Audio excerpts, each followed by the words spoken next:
Peace and blessings, and assalamu alaikum. This is your brother Malcolm Flex, and I had to extend my apologies to all our viewers, my viewers and brother Neterket viewers. You know, just been dealing with some technical difficulties, so I hope you all can understand that, you know, dealing with this technology and these streaming tools, there's always some type of issue, some type of problem, and it's never going to be perfect. But we got a special guest live on the Malcolm Flex TV. You know what I'm saying? And as you can see at the top of the screen, it's called The Assault on Black Leadership, Separate the Wheat from the Tare. Okay? And the reason why we chose this controversial topic, because there's so many people outside of the black community as well as inside of the community who's attacking our leadership. Okay, so we are here as defenders. We are here as soldiers on the front line.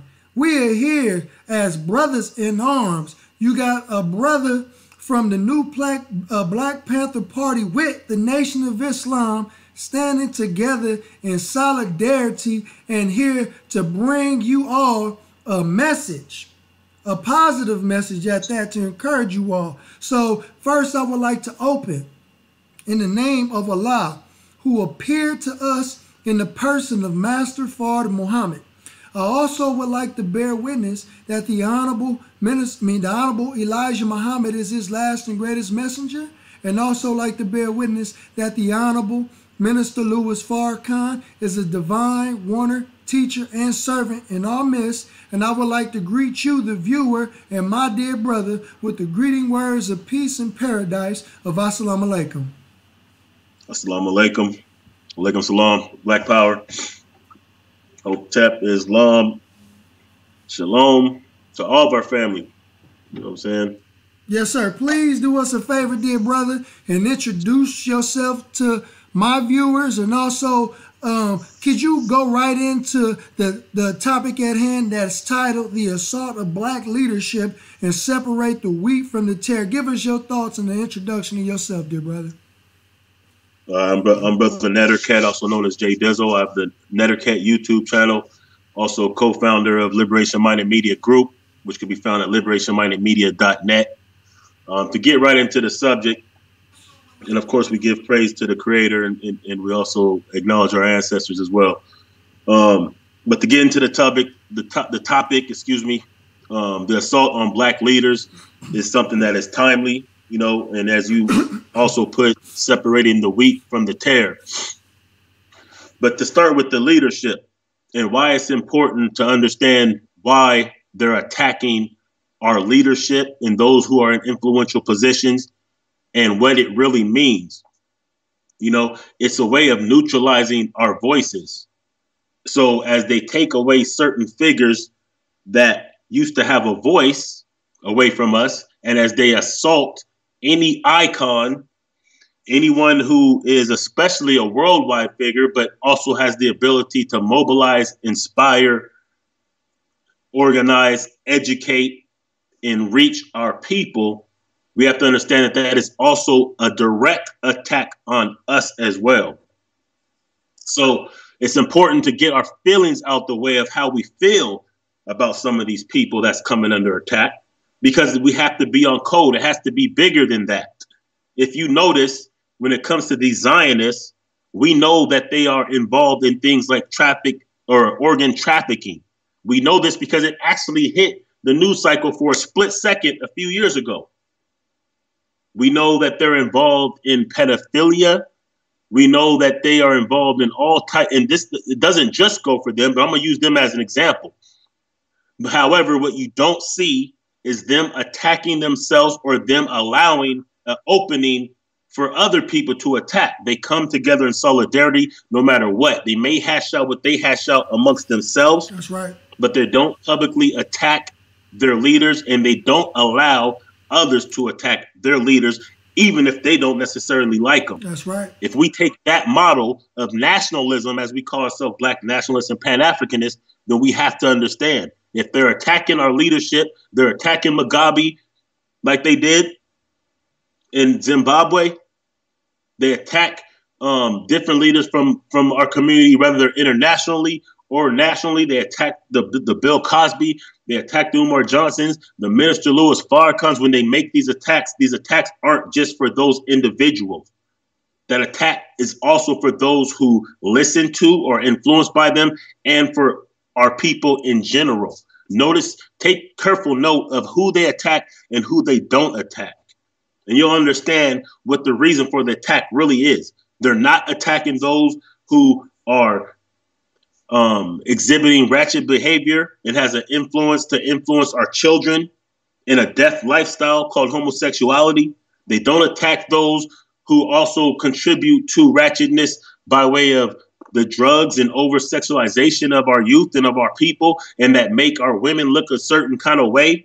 Those kind of types of platforms and people and individuals don't get attacked. That's a good point. Anyone who will stand unapologetically and who can't be used against us will be attacked. Just think about that. Well, let me ask this, dear brother, because you part of the new Black Panther Party, and you rocking that, and you rocking and repping that red, black, and green. Much love to the Black Power community, and so is it non-African to attack our elders, because we are taught to respect our elders and honor thy mother and thy father? So what's African about that? Because you have people who's repping the red, black, and green, who's pushing comedic sciences, and they're going around attacking our leadership. They're attacking all religions. They're attacking all organizations. Okay, but they rocking the red, black, and green. They wearing the ankhs. You know what I'm saying? The Eye of Horus. You know what I'm saying? They calling everything Satan worship. What are your thoughts on that, dear brother? Well, I mean, it's 100% against any African culture that I'm aware of. It's 100% against just us who grew up in the diaspora. We know that those are things that we don't do. You know what I'm saying? Like it goes against the grain in so many ways to attack the elders and to have the separation of different generations. A lot of this stuff has been injected and influenced and pushed on us by outside external forces.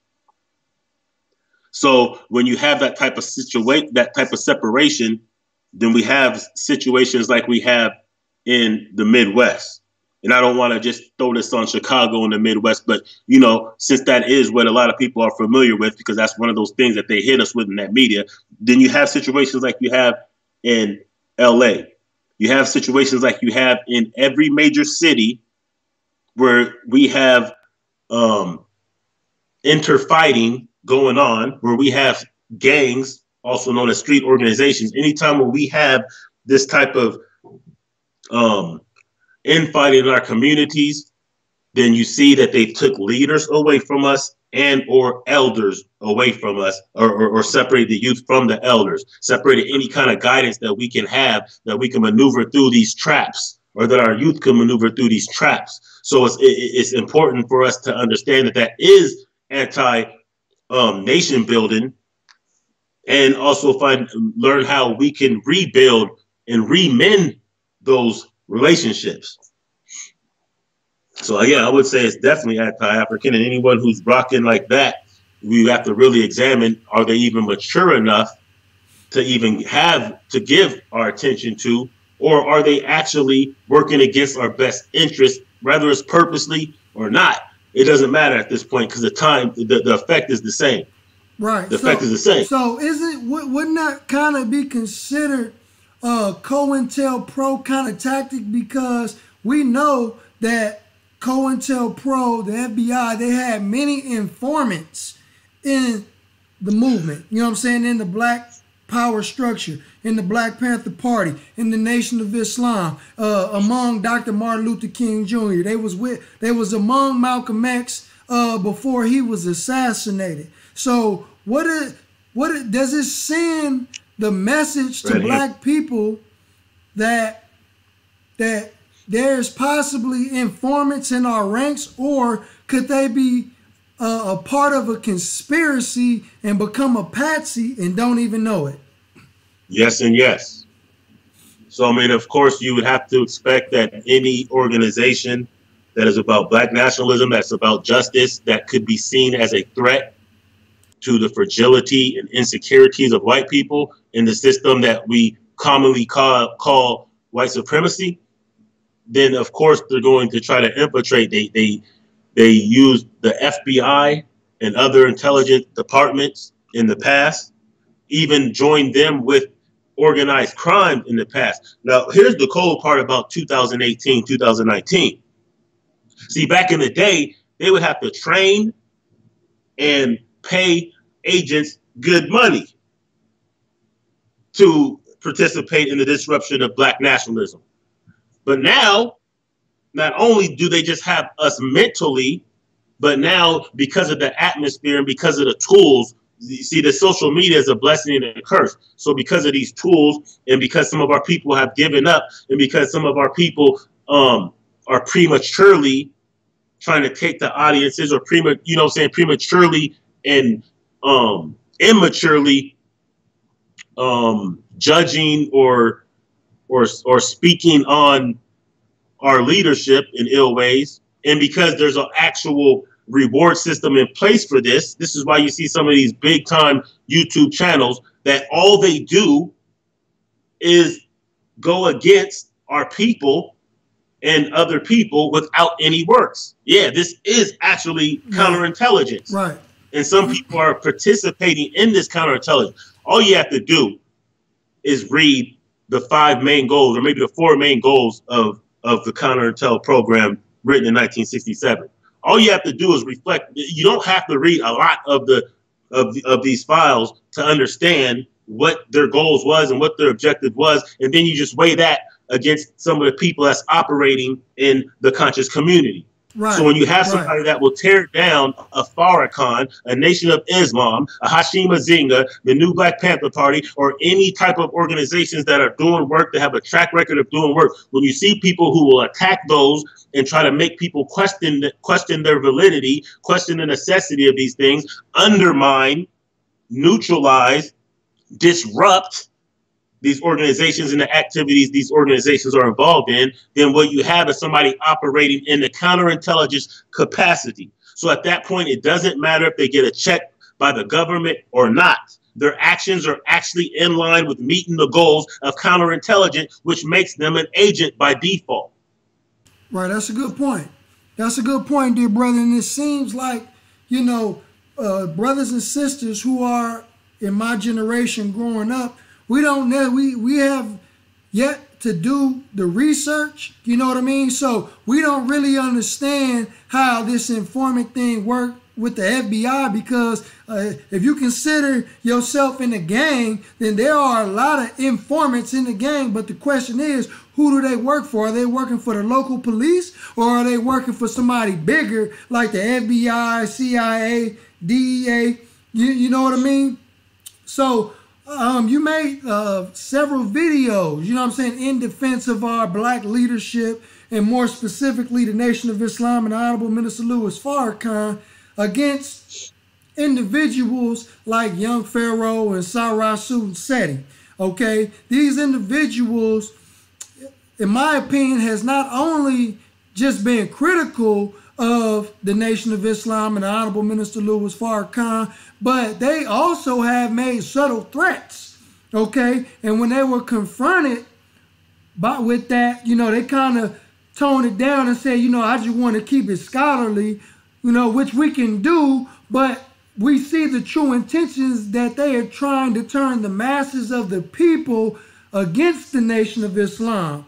So how does that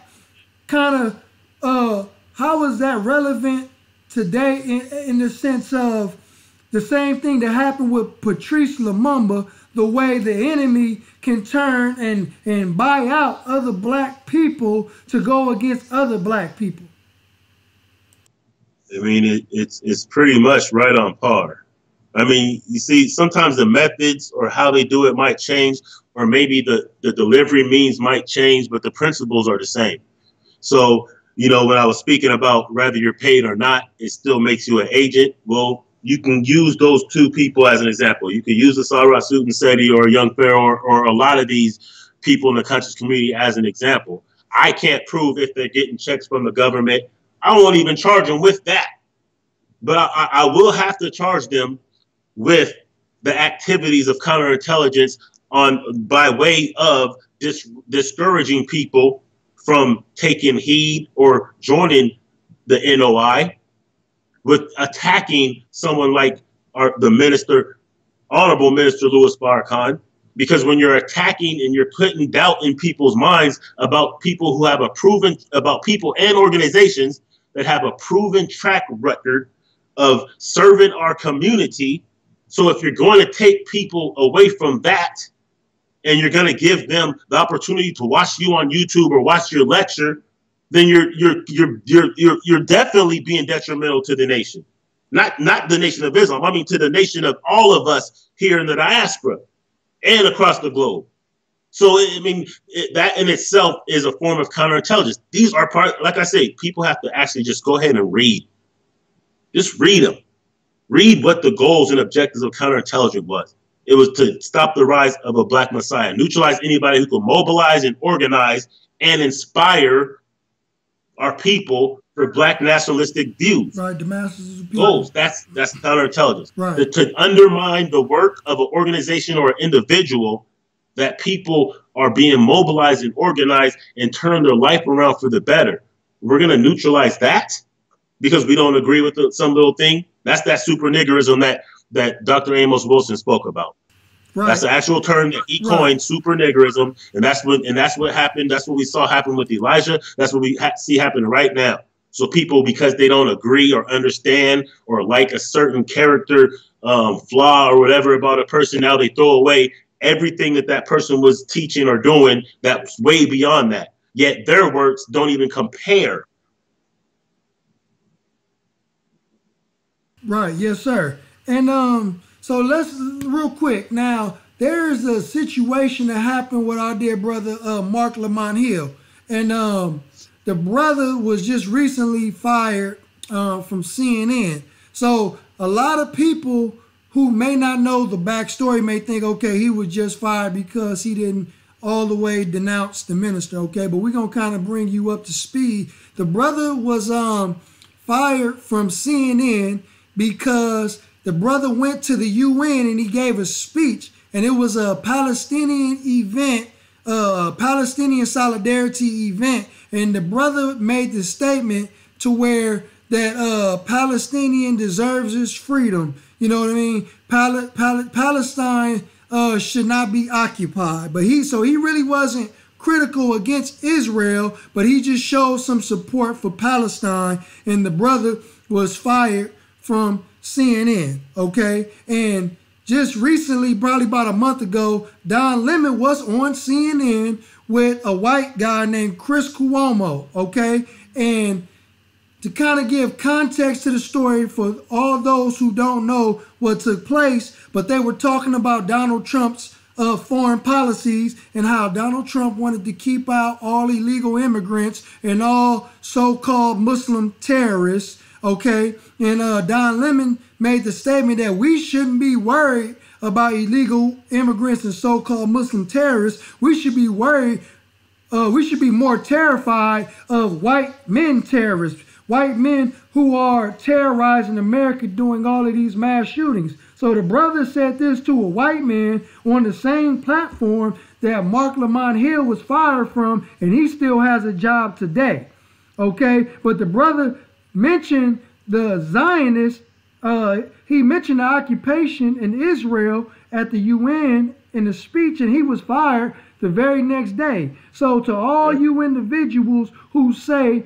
that the Zionist Jews don't have control of the media, don't have control of the porn industry, don't have control of entertainment, education, sports, and all of these different industries, and you say it's just a myth and a conspiracy theory, please ask us, why does Don Lemon still have a job, although we want him to have his job and keep his job, but why does he still have a job? And he's critical of the white man, the white Gentile, but soon as a brother speak on a Zionist Jew, he loses his job. But dear brother, can you kind of give us your thoughts on the whole situation? Well, it's twofold, and we spoke earlier, and you mentioned something that was key, which you just mentioned again, which is the Zionist powers versus kind of the more Protestant Anglo-Saxons. Right. So number one, it's always gonna get you more heat anytime you don't even have to criticize Israel. You don't have to be what they would call anti-Semitic or call for any harm or even critique too hard the Zionists. But just the fact that he spoke in solidarity with, he spoke on caring about the lives of Palestinians, pretty much, because he was pretty measured with what he said. What he said was pretty. It wasn't inflammatory in any kind of way. But they basically were saying that he was doing a call of Israel. Like, you know what I'm saying? He was basically saying putting the end to Israel. He was putting out a call to end Israel, kind of like what they did with Minister Farrakhan when he went to Iran and was like, you know, he did a death chant saying death to America and death to Israel. They're kind of doing the same thing to Lamont Hill. Don't you think? Yeah, they are. No doubt. I mean, because they don't allow their country, their image to be tarnished, and even worse than that, you know what I'm saying? They do a lot of false flags and a lot of crying wolf. You know, so he just spoke about some real things, something that any human being would say in regards to a place that's being occupied and where people are being heavily oppressed. He didn't call for no arms against them at all. But they're going to use this kind of coinage because they know that will trigger certain people.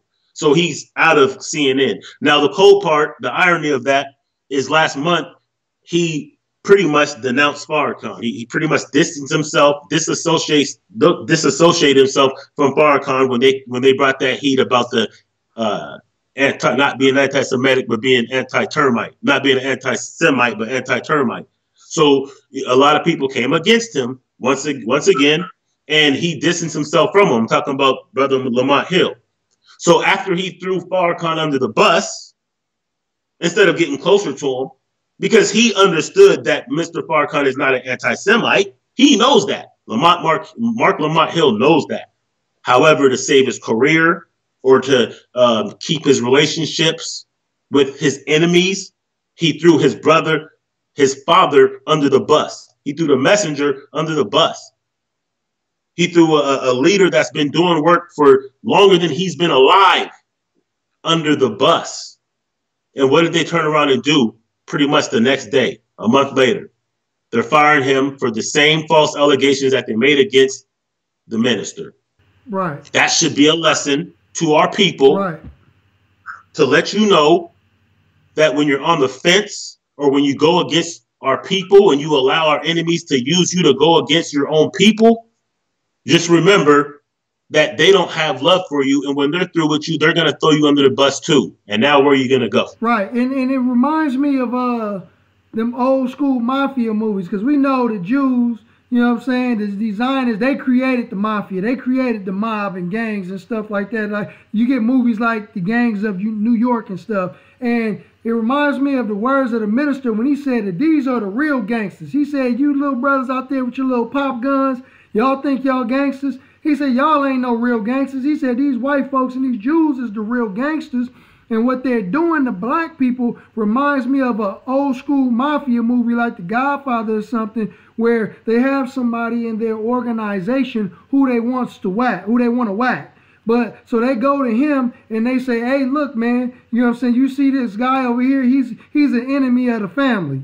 Okay, here's a gun. We want you to go and whack him. You know what I'm saying? So the guy like, okay, yeah, I want to prove my loyalty to you. You know what I'm saying? So yeah, I'm finna go whack this dude. Although you really a rat. They know you a rat. You know what I'm saying? That you a snitch. But they just want to test you out. So you go and whack the dude. but you ain't even paying attention what's going on behind you, because you end up whacking him, and then you end up getting whacked and you never saw it coming. Same thing that's going on with a lot of these brothers and sisters who are quick to jump up and denounce the minister, who are quick to jump up and denounce black leadership, you know what I'm saying? Right when they get to denouncing and rejecting members of their own community, they end up getting whacked by the enemy, you know what I'm saying? Because he ain't like the enemy of back in the day, to where if he put a hit out on you, and he'll pull up and kill you in broad daylight in the public in front of everybody. You know what I mean? He the type, he'll put a hit out on your career. You know what I'm saying? He'll put an economic sanction hit out on you. He'll put a YouTube demonetization hit out on you. You know what I'm saying? To where you can't even get a super chat. You know what I'm saying? So what you think about that, dear brother? Well, basically that they'll use you to do the dirty work, and then they'll get you out of there. So check it out. And the reason why this is used like this, especially with our own people, it's like they love to make our own people throw our people under the bus, because once they do that, now they can justify taking further actions, because if they can neutralize how we feel about someone, now if that person ends up missing, it don't matter. It's kind of like it's the same thing that they do on a micro level, on a macro level. So when a Mike Brown is killed, or a Trayvon Martin is killed, in order to justify that, and they demonize or they belittle the person. They'll do things like they went into Trayvon's background. Let me see if he has some drugs in his system. Okay, they found some marijuana. They didn't test the murderer, but they tested the young brother. Okay, well, they found some text messages of him and his girlfriend where he's talking about some creepy crackers following him. So now it's not Zimmerman that's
Yes, sir.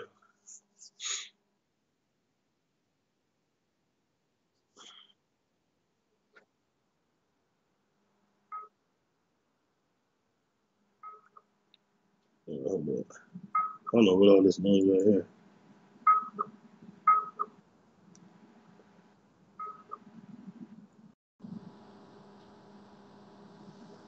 You can see me? Can you hear me?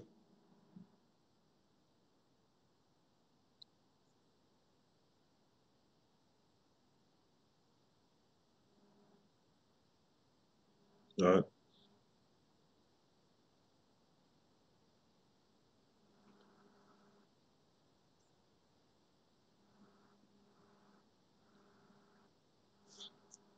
Yeah, well, I know that.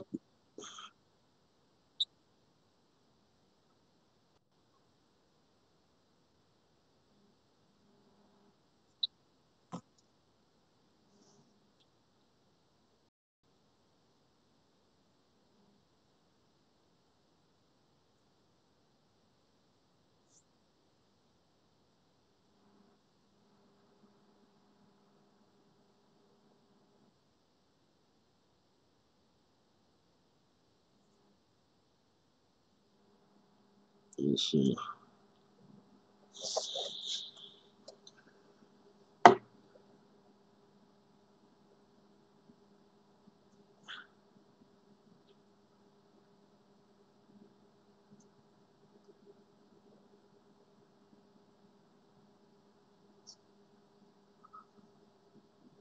Yeah, all I can see is a black screen. I see a black screen where I'm supposed to. Okay, boom. Is it good now? I think we in business. All right, y'all. Appreciate y'all being patient. But to continue what I was saying, if you don't mind, brother. You see, when they can dehumanize, delegitimize our leaders, it's similar to what they do in the streets when one of us are killed by the police. The first thing they'll do is they'll try to justify it to the rest of the world, to the nation, to the rest of the country, by finding some type of shenanigans. So, because once they do that, they can justify it, and now they're putting a subconscious signal into our minds saying that, well, they kind of deserved it. Look, Sandra Brown was talking back. She should have just cooperated. Well, Mike Brown was stealing some cigars, so him being killed, and then plus he rushed the police officer. They didn't care about what the witnesses were saying, as long as they can control that narrative. So if they can make, especially our own people, go against a Farrakhan, if they can neutralize our affection and our ability to see his value in our community, or his value amongst us, if they can do these kind of things, now they can take it to that next level, because they know that there won't be the amount of resistance that will make it dangerous for them to make a move against them. So they have their little coon brigade. That's right. And the coon brigade are going to talk down. They're going to throw them under the bus. They're going to make allegations with no proof. This is what they do, not just to a Farrakhan, but this is what they do to people within our community that have influence, leadership, the ability to mobilize or inspire or create more leaders, or to just give a good narrative of our people. This is why they went after Bill Cosby. They had to put that asterisk by his name to say, like, yo, yeah, he was America's dad, but now, yep, blah, blah, blah. Yes, sir. Yeah, so this family, is how they attack our. Go ahead. My bad. I don't want to cut you off, family. My microphone was off deliberately because I don't want it to be any feedback when you hear brother speak. So when he's speaking, I don't want you all to hear echo. So if it sounds like you can't hear me, it's because I deliberately turned my microphone off on purpose. Okay? So go ahead, dear brother. Yeah. So basically what I'm saying is that's why we have to understand why they make these attacks. This is why we have to be able to separate our feelings and our emotions.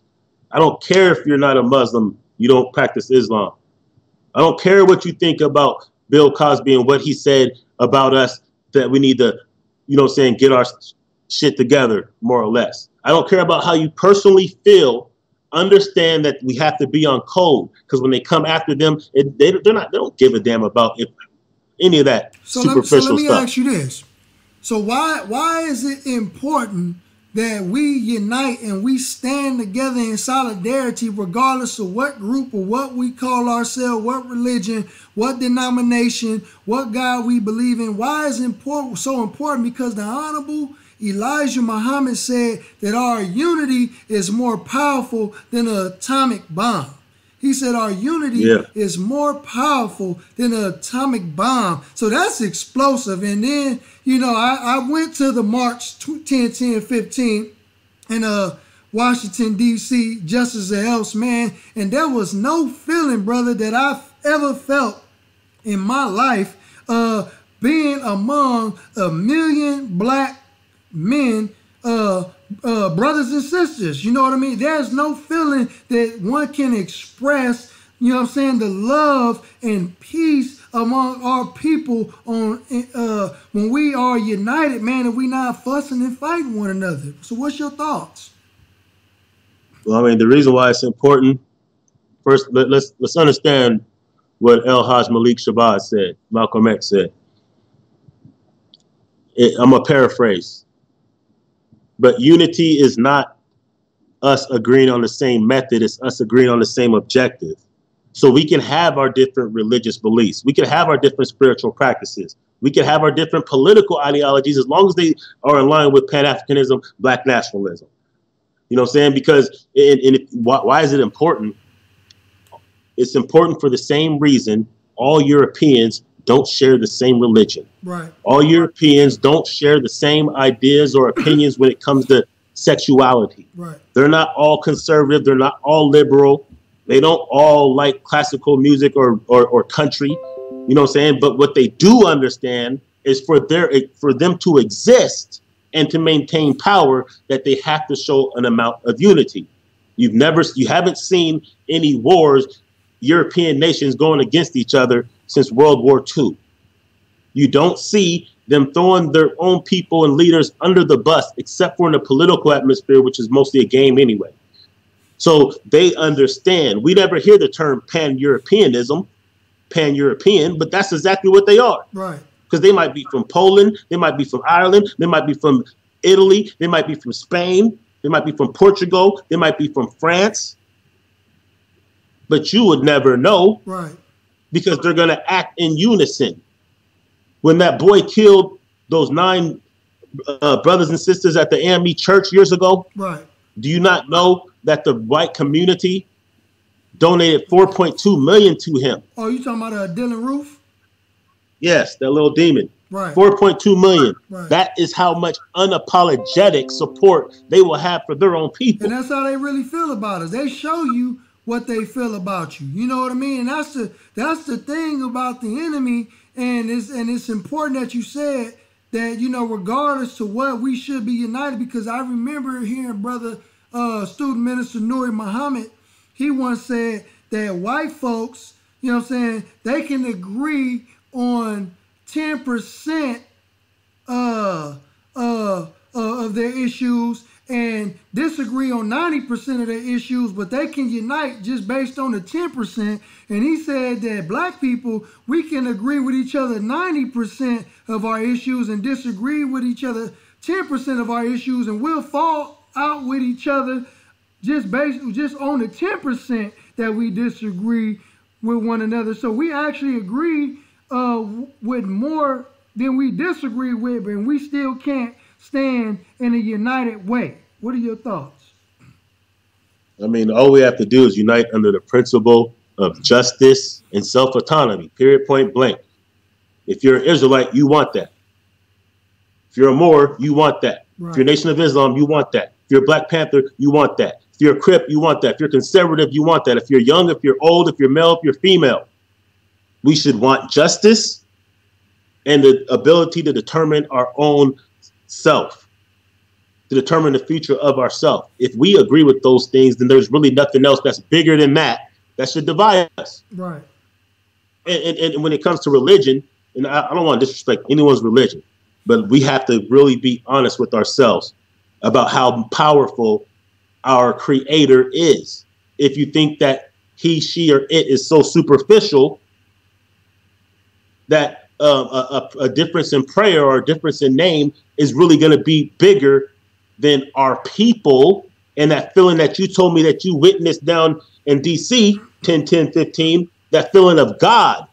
Right. That's what that was that you was feeling. Right. Right. So I'm pretty sure not everybody there was a part of the Nation of Islam. Right. I'm pretty sure that there was all kinds of people from all different types of All right, so that's what it is. And like I said, all we have to do is let's study who's on top and who's winning right now and who's losing, and let's look at some key differences.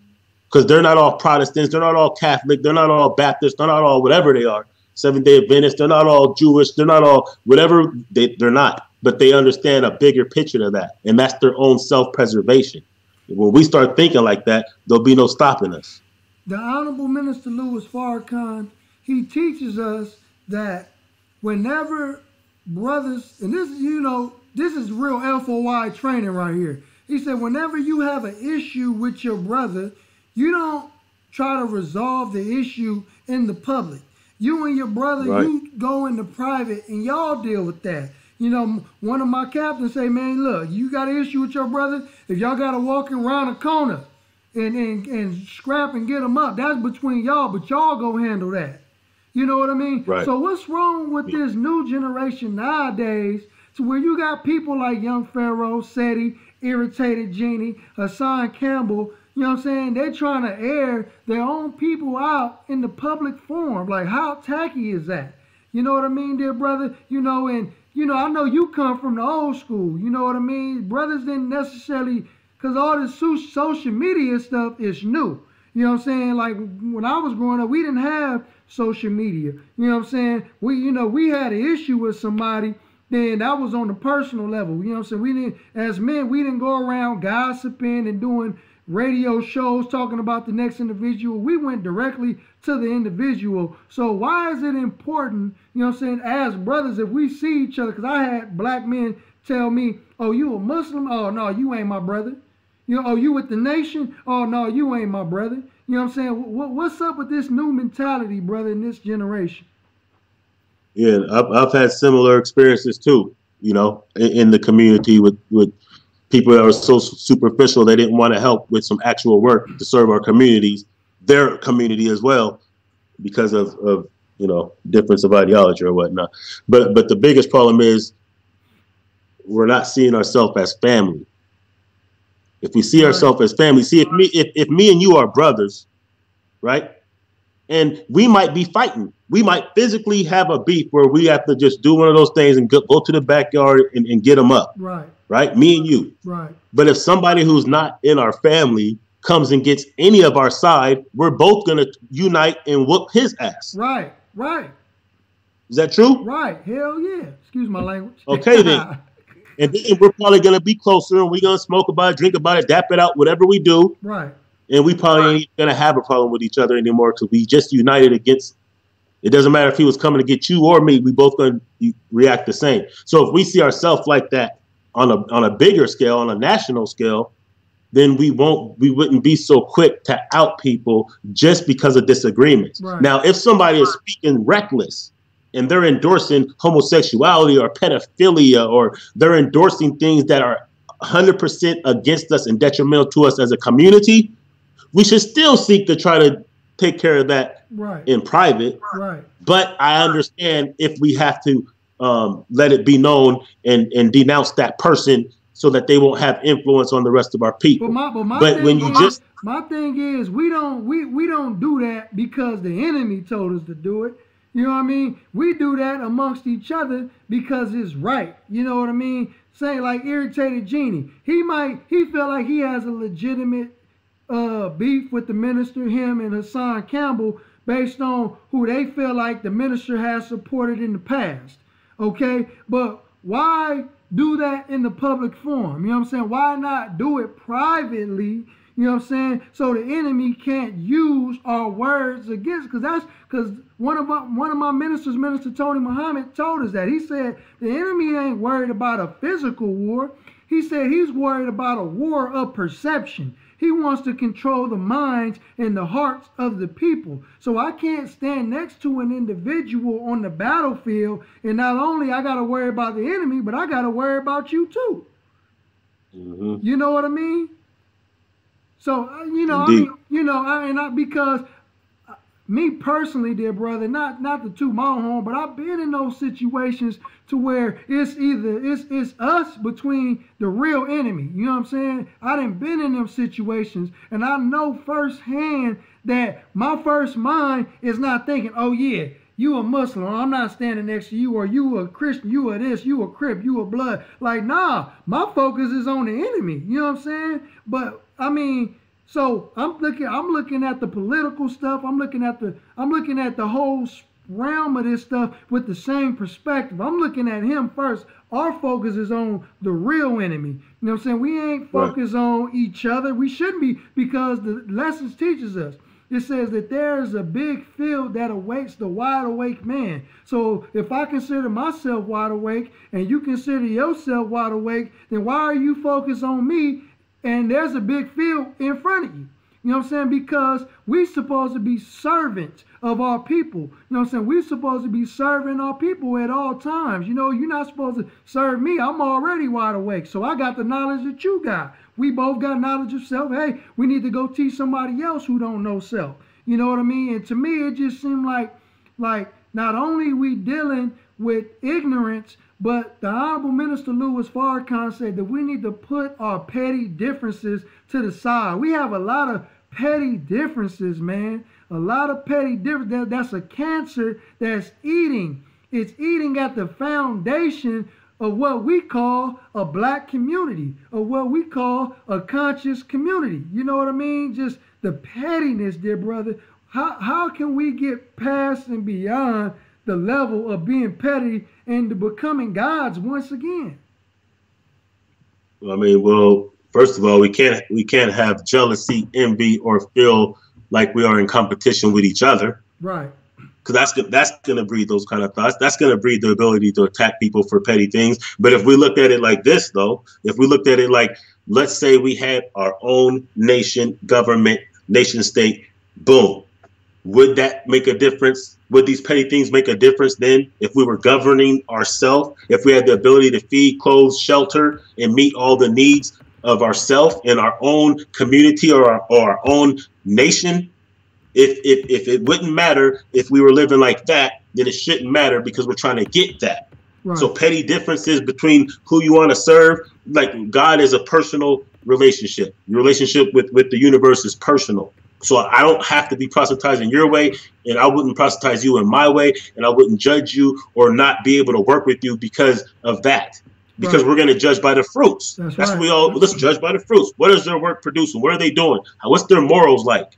And when we start looking at it like this, then we won't have to fight over the petty things that's keeping us from being able to unite to do simple things that we know we have to do. No matter what religion, we have to eat.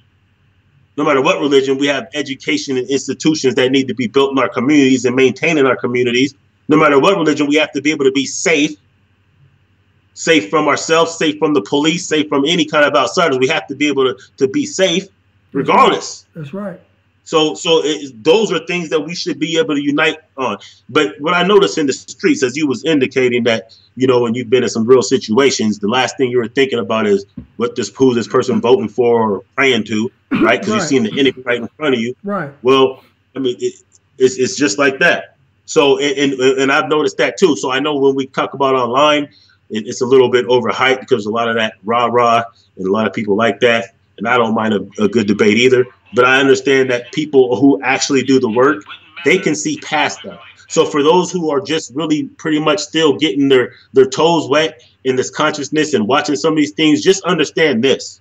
People who actually do the work can easily look past the superficial differences. Right. Because I have done work with people with a crucifix on their neck, white Jesus at home, but we're in the streets actually doing some real things. Do you think that crucifix on her neck or the unk on mine made a difference? Do you think that was a point of contention when we were both feeding the community, when we're both pushing to get a law passed so that we can protect our people more easier? So people who actually do this work, I salute, because I understand that we don't look at these same petty differences, those things that are just manifest and amplified online. Now unfortunately, go ahead. Now, what do you think, dear brother? Because they say it takes a village to raise a child, okay? And so what do you think when we have people who, because we on the battle lines, we in the battlefield, you know what I'm saying? There's levels to godhood. You know what I'm saying? The Honorable Minister Louis Farrakhan, the brother is 85 years old, been pushing 60 plus years on behalf of black people all over the globe. Right. This brother has traveled all over the globe. So what do we do as a community, brother? What do we do as a community when people decide to break rank and attack leadership? You know what I'm saying? What do we do for people who want to criticize Dick Gregory, the Honorable Minister Louis Farrakhan, Marcus Garvey, Noble Drew Ali, Jesse Jackson, Al Sharpton, regardless if you agree with them or not? What do we do as a community to keep our own brothers, sisters in check? That's a good question, man. I mean, if we have a standard, we have to have a standard. Right. So, listen, to criticize someone is fair. To question someone or not agree with someone is fair. Those are fair things to do. Right. However, don't get out. Don't cross the game. You know what I'm saying? Like, listen. You ever see an ugly house? You driving down the street and you see an ugly house. Oh, that's an ugly house. Right. Okay, but if you don't have a house or a place to stay, then you better respect that house. Then, that's right. Great point. You know what I'm saying? Respect the work. Respect the job that it does. So if you don't have any works, if you're not doing anything actively, if you don't have an alternative to what you're trying to tear down or what you're trying to turn people from, that makes you treacherous. Period. Right. Now, I can respect, and I'll tell you what, I don't agree with a lot of where Irritated Genie stands as far as, I don't agree where he stands towards the minister and towards the nation, and that he's implying that the minister is homo-friendly. Right. Like, I respect the brother. I respect Straight Black Pride. He's been a guest on my show. I've interviewed him on my comrade Knowledge Born of Law show, but I'm not fucking with that anti-Farrakhan. Excuse the language. I'm not. But one thing I do have to say in his defense is that at least he has something going on. Right. So I give him more of a pass. You know what I'm saying? Like, okay, he has something going on. I have to respect that as well. Right. That's maybe fair. He doesn't agree. Maybe I might think there maybe to me there's a little bit of jealousy going on. I don't know, but I'll respect that a little bit more. Much more than I will someone who has nothing, who's doing nothing, who has no work, who has no receipts, who won't go to a classroom to speak to our youth, who's not at community centers trying to teach vocational or trying to do anything. Now, look, what we could do as a community varies. There's not just one way to help with this struggle. Right. There's many ways. If you're just a good husband or wife and a good mother and father, that's revolution. That is helping the cause. You got to make sure we salute that. You know what I'm saying? It could just be you're out in the neighborhood, going to the store, and you see some youth, and you just talk to them. It could be that simple. Right. It all depends on what your passions is, what your skill set is, what your knowledge is, and where you are. You know what I'm saying? You don't have to wait to get perfect to start doing this work. Right. But you do have to have a certain amount of discipline. And like you said, there's levels to it. But there's simple, everyday things that we used to do automatically. Just saying hi and just, you know what I'm saying, it takes a village. I see one of my neighbor's kids acting a fool. Yo, I'm going to put them in check. Woo, woo, woo, woo. Right. Like just simple stuff like that goes a long ways. And I do it. And I have done it.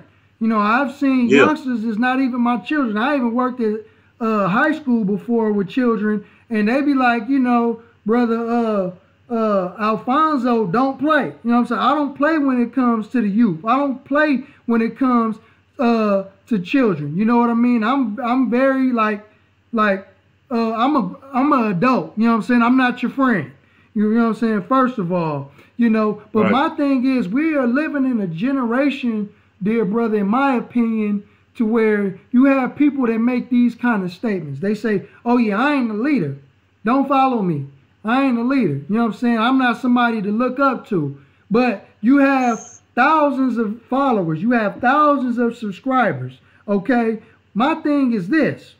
You know what I'm saying? You can't say that when you're pushing for subscribers and followers. You can't say that and use as an excuse and as a crutch to misuse your platform, because if you want to or not, if you like it or not, you are still an example. You still have to be an example of the people that are watching you. You still have to be an example of the people that are younger than you, that are coming up watching you, because that's what the FOI teach. You know what I'm saying? We are taught to be good examples and representations for our people. You know what I'm saying? Regardless, you know. So what are your thoughts on just representation and being a good example of what you teach in the Black conscious community? Or just being a good example, period. You know, I think a lot of people who say that kind of thing, they really just don't want the responsibility. They don't really want to have to exhibit the discipline, you know. But if you're a high visibility type of person and you have a large following and you're pushing for more following and you think you have something to say, then you have to understand that whether you call yourself a leader or not, you have an influence. Right. So how are you going to use that influence? Right. Because the enemy uses influence all the time. against us. Right. The enemy makes our women believe that they have to get butt naked or be ratchet to get any kind of play, whether they're rapping, whether comedy, whether it's actress. Who do they reward? You know what I'm saying?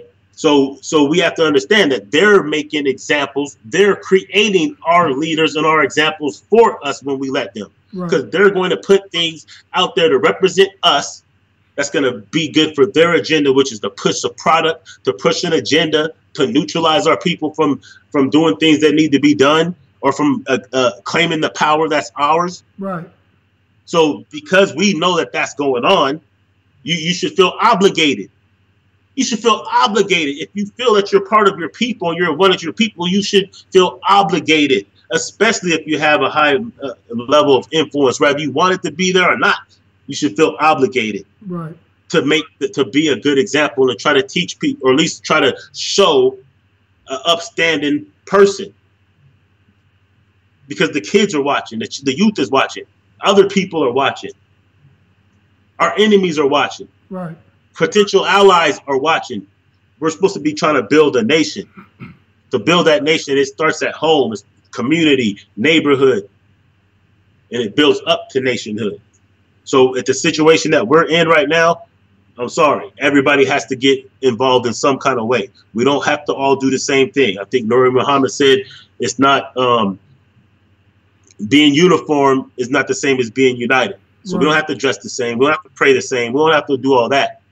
You know what I'm saying? But we could be unified under that we have a common oppressor, that we're in a common condition, and that we should want better.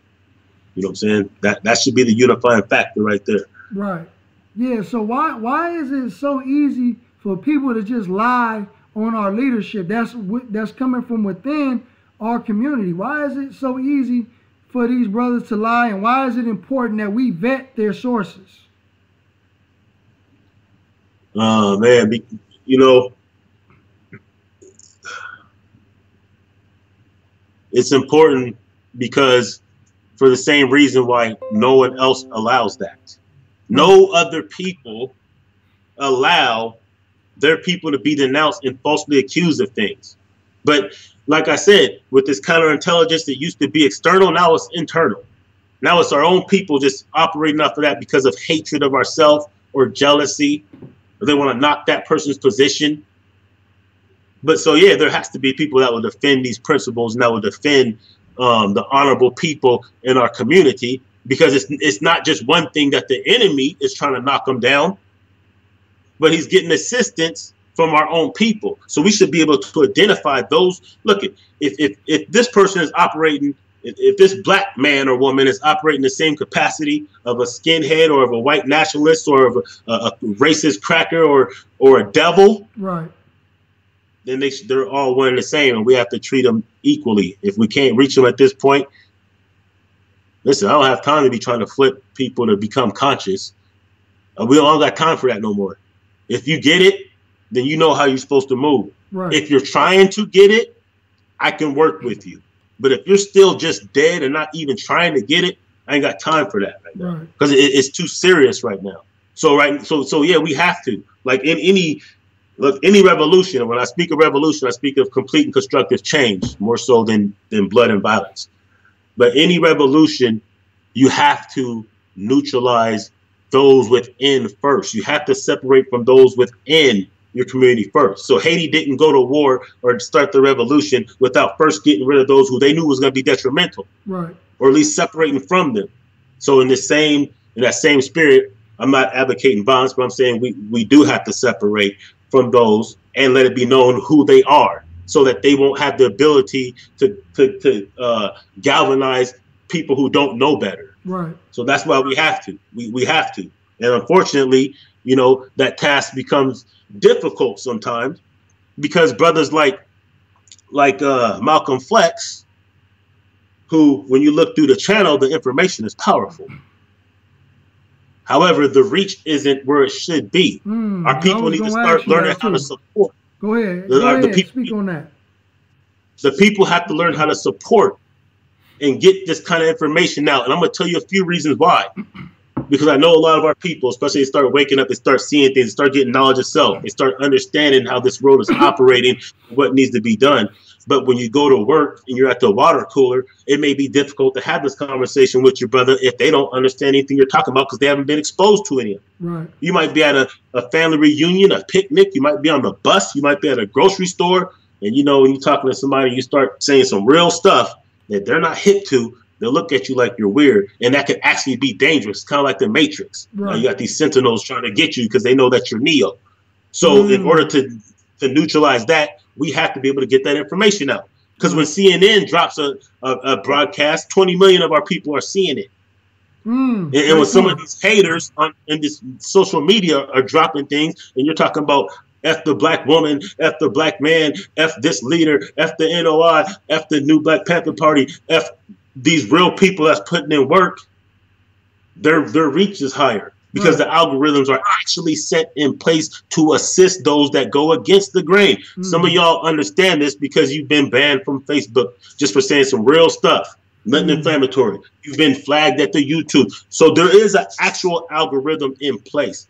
We have to counter that algorithm by supporting and also validating our own voices. Our own. If you see that they're taking off these Lamont Hills, no matter how you feel about them, but they're taking away anybody. They took news off of BET. They don't want us to be able to mobilize and have a message and to control our own narrative. So that's why it's important to subscribe to this brother's channel, to share these things, you know what I'm saying? And let's get this information to the people. So let me ask you this. How does hip hop play a part in the destruction of this generation today, where a lot of the filth and debauchery was going on? Because it seemed like the conscious community nowadays is taking plays out of that playbook, because now what individuals are doing is they got what you call clout chasers, and they are clout chasing. Now that, you know, you got people like Young Pharaoh and Sarasu Seti, they do a couple live streams banging on the Nation of Islam. It ain't even banging on the beast, banging on the Nation of Islam. Yep. Now look up, you got Hebrews banging on the Nation of Islam. You got certain Moors banging on the Nation of Islam. You got certain this one and certain that one coming after certain black entities. Now I'm hearing people saying, you know, F Dick Gregory and other. I'm like, wait, hold up. Well, first of all, where are you New Jacks coming from in the first place? So, but my question is, how is hip hop influencing this behavior? Man, we gotta just really keep it real. I know you're about 10 years or so younger than me, right. So you might not fully remember this reference, and maybe some other people that are 30 and younger may not remember this. Well, first, let me say this: hip hop influences the world. It ain't just about our community. Right. Hip hop it influences the whole wide world. That is why they use it to sell merchandise. That is why there are white kids breakdancing in Czechoslovakia right now. Right. They're scratching in Japan right now. That's facts. You know what I'm saying? Right. So it influences the world, because anything that we do influences the world, because we are the creators right. of the world as we know it. Right. So that's number one. But see, when I was coming up, we had Yo MTV Raps every Saturday. I remember that. Right? You remember Yo MTV Raps? Yes, sir. Okay, so on Yo MTV Raps, as you know, you would hear BDP. Right. You would hear X-Clan. You might hear some Too Short, but we had balance. You would hear some Paris, the Oakland rapper. You would see women that are rapping that didn't have to get butt naked, that had some skills. We had music on the mainstream, Public Enemy, mainstream, that was politically educating us, that was giving us knowledge of self. Right. If it wasn't for hip hop back then, that dropped a lot of the knowledge of self. My parents, yes, they did their part. Right. But really, those jewels that was dropped, those seeds that were planted, even when I went astray for a bit, since those seeds were in me, I came back to the path. Right. A lot of that has to do with the hip hop we were listening to, the Big Daddy Kane. They were dropping these jewels. Not that they weren't. Some of them come from the street life. Many of them did. Right. Many of them did. They just right. didn't tell us that part for the most part. Right. And then even the ones that was keeping it kind of gangster, like NWA, say what you want, but they always at least made one or two tracks that you knew how they really cared about their people. Right. They gave you that, at least. They gave you 1 or 2 tracks with no cussing that's telling you some real stuff. Even Too Short made sure he did it at least once an album. Right. So I'm saying we had that balance, and this was the norm. Now let's take it to, we'll say after Pac was killed. We'll just use 90, what was that, 96? Right. We'll just say around then. Ever since then, we don't get nothing that's good. None of that stuff. No, Public Enemy is still rapping, but you haven't seen them on TV. You haven't seen their album being promoted. Right. KRS-One is still rapping. Paris is still rapping. A lot of these cats, they're still rapping right now. But you know who Young Thug is. Right. Our youth know who Young Thug is. Right. They know who all these other cats wearing man purses and skirts and talking about the most ratchet behavior. And that's why I made the reference. Chicks rapping. And that's why I made the reference this generation. You know what I mean? Because we was getting knowledge of self. You know what I'm saying? We was getting the necessary information from the generations before this generation. But how is this generation of music influenced this generation of black consciousness? Let me say this, because I don't want to demonize some of these young rappers. I understand at one point, if you have somebody who had nothing and now all they have to do is yell a couple cuss words on the mic, and now they got bags coming in, and that's better than being in poverty, I get it. Right. You know what I'm saying? I also get that since they have separated, like we spoke before, the elders from the youth, these same rappers who may have came from nothing, who don't have any guidance or anybody that can show them the ropes, they don't understand that these are devils that are their managers. You know what I'm saying? These are demons that are their accountants. Right. They don't understand it. They don't understand that, hey, they're telling you this and that to do this and that because they have an agenda. You know what I'm saying? So, but I will say this, though. There is just as good music. It's as dope as those beats are that they rapping to these days and got them all woo woo. The cats out here that are just as dope or doper that have a sound message, but we just don't hear it because that's not what's played. So it's up to us to make sure we validate who we validate. It is up to the people to make sure that they, like I say, tune in to some of these channels. Tune in to Malcolm Flex. Tune in to Liberation Minded Media. Tune in to some of these channels that maybe not get that much play. Because I'm telling you, our artists are out there. The artists that we want, that we can listen to in front of our kids, they're out there. But we have to support them like we've been supporting everybody else. Right. I remember Dr. Wesley said, you know, we have to quit being intellectual swine. You know, we have to quit settling for the filth, because we quick to consume the filth in the decadency of one another. You know what I mean? We like to hear some of, you know, like when somebody posts clickbait, you know what I'm saying? Oh yeah, this individual demolishes the Nation of Islam. You know what I'm saying? This individual destroys, you know what I'm saying? But we'll click on that. But when you have titles like the assault on black leadership, separate the wheat from the tare, you know what I'm saying? People find that too preachy. You know what I'm saying? People don't want to hear the positive outlook of our potential as a people and how we can unite and do for ourselves what, you know what I'm saying? So we don't have to beg anybody to do anything for us when we can do it for ourselves, brother. So why is it so easy for us to fall into filth and decadency? Because filth and decadency doesn't require us to have discipline or us to actually get involved or be obligated to do something. It's just entertainment. You know what I'm saying? Unfortunately, our people are easily led in the wrong direction and hard to lead in the right direction. So the thing is, listen, at this point, I'm not so concerned with numbers as I am with quality of people who I can build with. Right. That's more important than a lot of numbers, because there's no nation, there's no great movement that really starts with a mass of people. Right. It starts with a few people that understand, that are organized, that do understand, that will put their resources and their skills together, and that will formulate a plan, and it will grow from there. Once people start to see that there's actual tangible results being had, they start to support a little bit more. Right. But yeah, unfortunately, you know, and listen, I like entertainment too. I like to watch football. Right. I like to watch these debates when the Hebrews are against the Israelites. To me, that's entertaining. Right. I like it. Right. You know what I'm saying? However, there's a difference between that and there's a line to cross between when we can understand it's entertainment, we're having fun and still edifying each other, and when it becomes a lifestyle in which what we're really doing is just going against our people or really just practicing the self-hate that we have and we want to ban. There's a difference. There's a fine line between that. Because when you watch politicians on TV, the Democrats and Republicans, yeah, they might say a lot of stuff, but it's just like a football game. After that football game, they're shaking hands because they're both eating the same check from the same damn company. Right. You know what I'm saying? So when we understand that, then we can have our fun. We can have our criticism. We can have our debates. We can go ham on each other once in a while, but we understand that we're actually family. Even families will infight and argue a little bit. You got your little brother who's a pastor, this and that, whoop-de-whoop, your cousin who, whatever, but you know your family at the end of the day. That's what we have to get to. Right.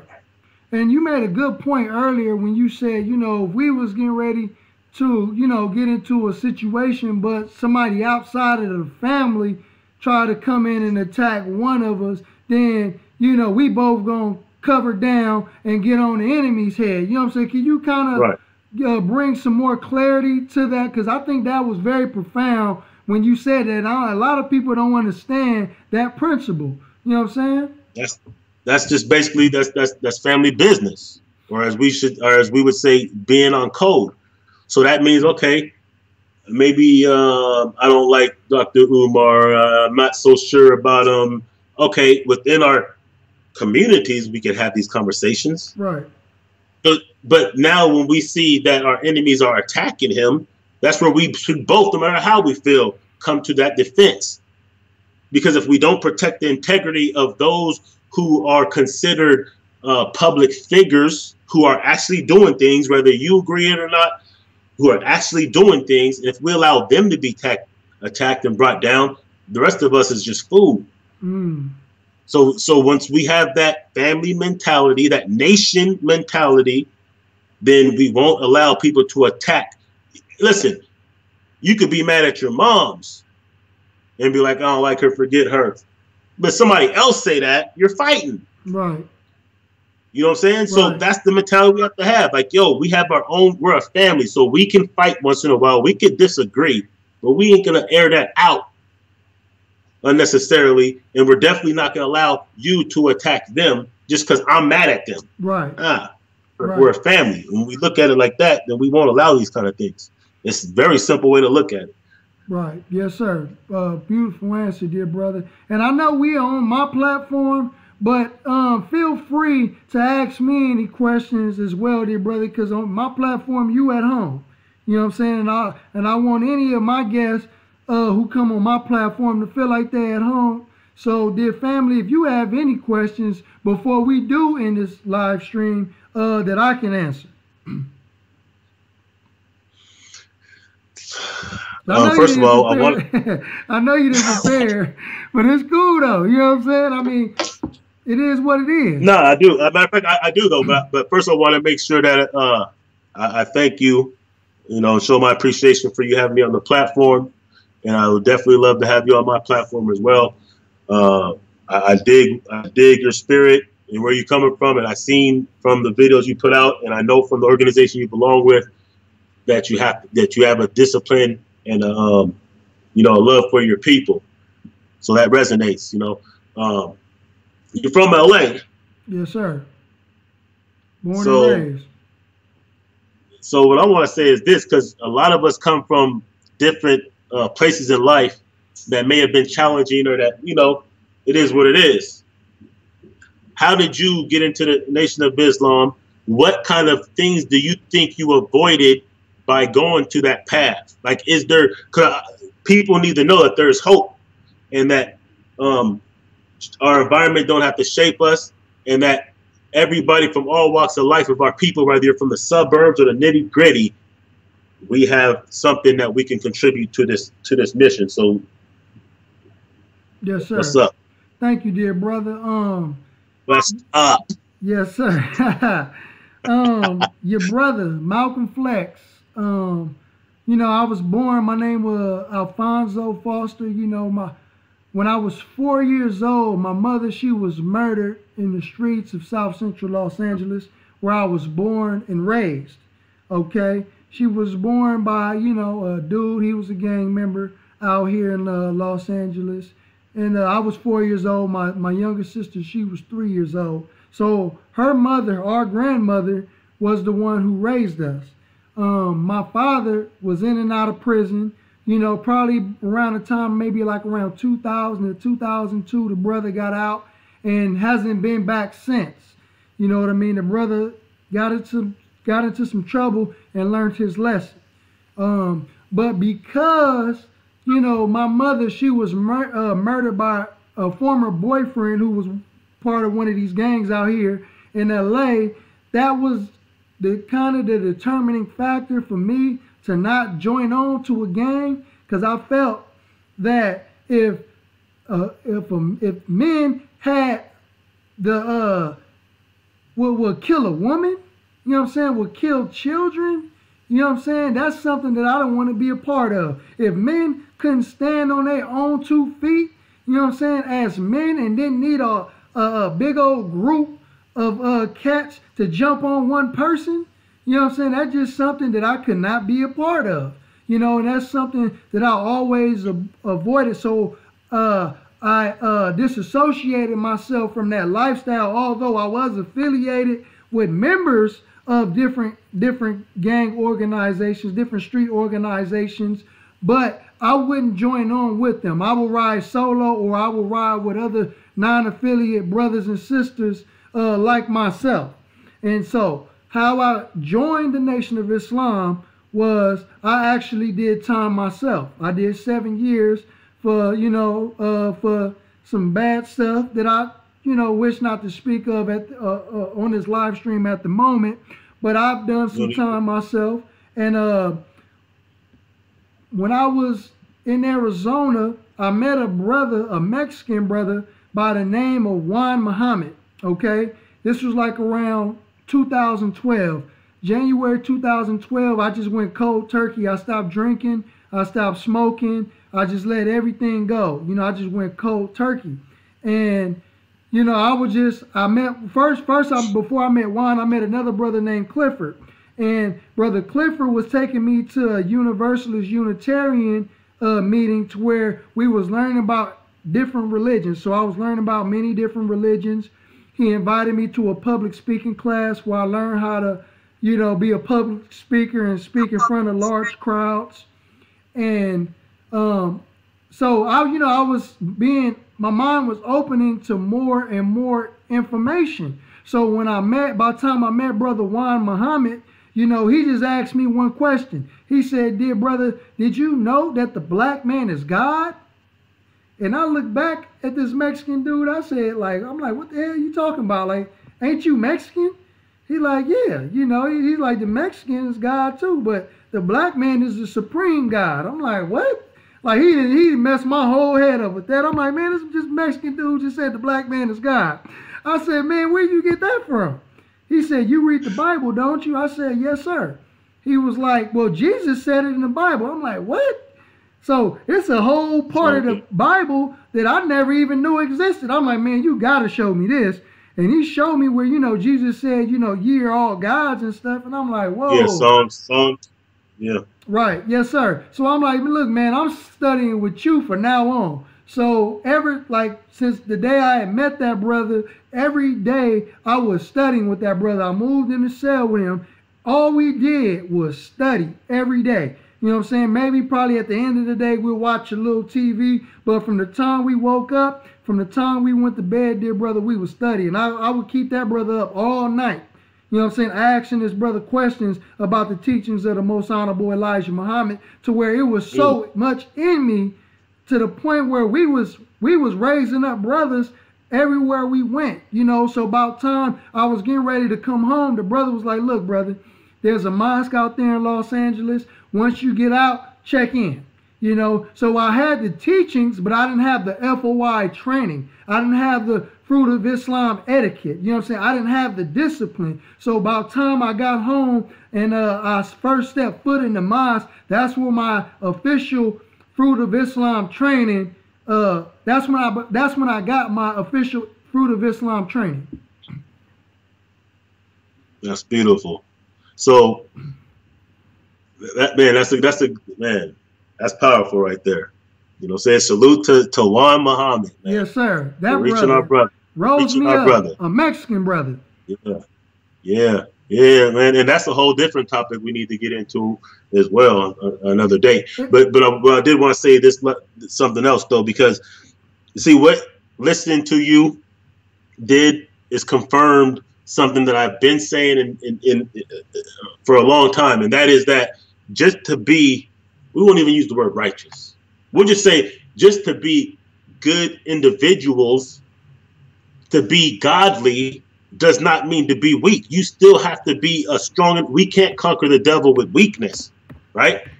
So that means them same brothers and sisters who may have been involved in different types of things before, when you understand what time it is and you get that knowledge of self, don't start getting soft. Don't get soft now.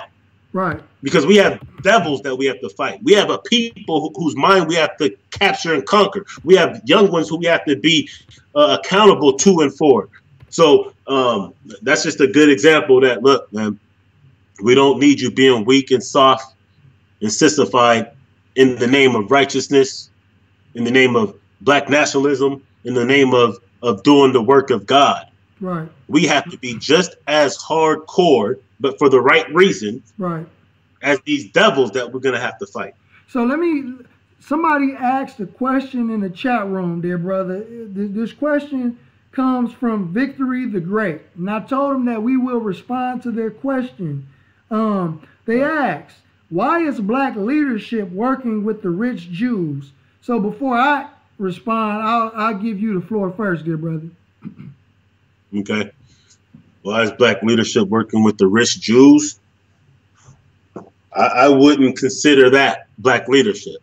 Right. First of all, at least not the black leadership that we are speaking of or that we aspire for, or that we're protecting. You know, those are leaders that are there. See, leaders. And when I say leaders, I'm not just speaking of someone who's just like, yo, come on with it. I'm saying those who can inspire people to do better, those who are a representation of our people, those who have influence, things of that nature. So those who we validate would never work with them in the capacity that would destroy our communities or destroy our aspirations for black nationalism. So that right there lets you know that that's not them. That's the figureheads that they put on. That's the image. That's the Caesar Borgia that they showed us in the church. Right. Something that they created. They created that. Right. That's not us. Right. You want to know the ones that really have some type of real integrity with our people? Those are the ones who you don't see on the news. Right. Those are the ones that they will never see on the news. Those are the ones that they're going to make sure that they don't want us to know about. That's why we don't know about a Noble Jew Ali. That's why you can't flip CNN and see the Honorable Minister Louis Farrakhan unless they're saying something bad. Right. You'll never see. They won't even say the word Elijah Muhammad. Right, exactly. Cut it out. They ain't even say Elijah Muhammad or Khalid Muhammad. They ain't even saying that. Right. Last time they tried to do that, think about it like this.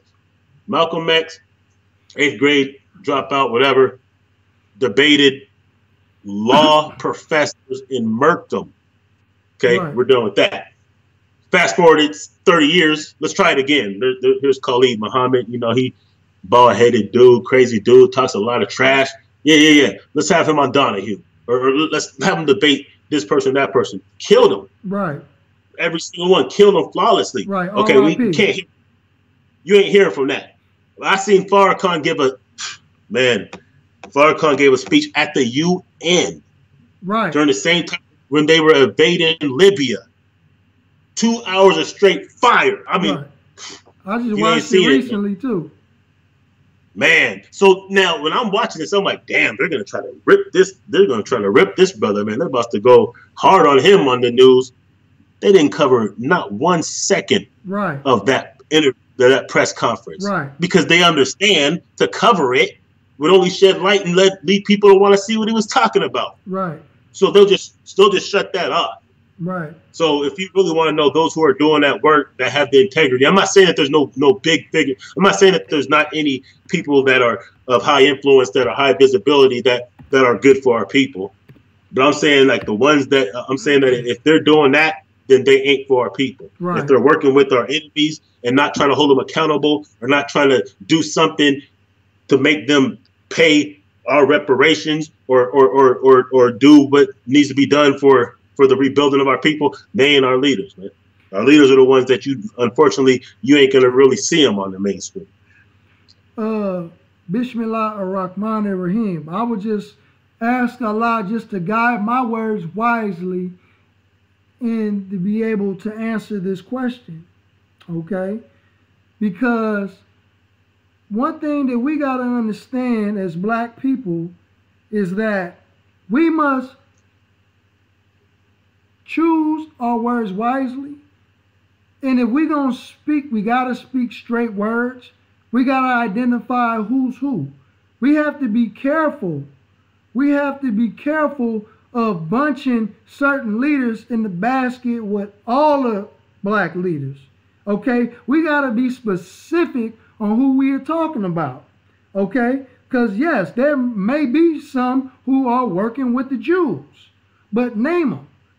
You know what I'm saying? Don't say all black leadership, name them, and we can whether say if it's true or not true. Because it's hard to answer certain questions like such broad questions like that if you don't identify certain individuals. Okay? Now, the brother Victory the Great mentioned Minister Farrakhan working with Jesse Jackson. At this point, the minister does not work with Jesse Jackson. Okay? Just as the brother mentioned, go and watch some of the old tapes. See? And you will see that there was a black State of the Union address with Jesse Jackson there, Sister Maxine Waters, the Honorable Minister Louis Farrakhan, and several other black leaders. Okay? And the minister said, what good is it to have a black head connected to a disunited body? You know what I'm saying? Or a white head connected to a black body. Okay? I remember that. So the minister was exposing that there are some among us who is working with the enemy. Okay? The minister has worked with Jesse Jackson in the past, but because Jesse Jackson chose to make certain moves, the minister no longer works with Jesse Jackson. If you can see the last 10, 15, the 20th year anniversary of the Million Man March, Justice or Else, Jesse Jackson didn't speak at the Million Man March. As a matter of fact, none of our elders, you know what I'm saying, spoke at the Million Man March. If you go back and look at the 20th year anniversary of the Million Man March, it was nothing but youth who, besides the minister and the ministers, it was nothing but the youth who spoke at the Million Man March. Why? Because the Honorable Minister Louis Farrakhan is no longer dealing with the elder leadership, because many of them were the same people didn't want Minister Farrakhan to speak at the Million Man March in 1995.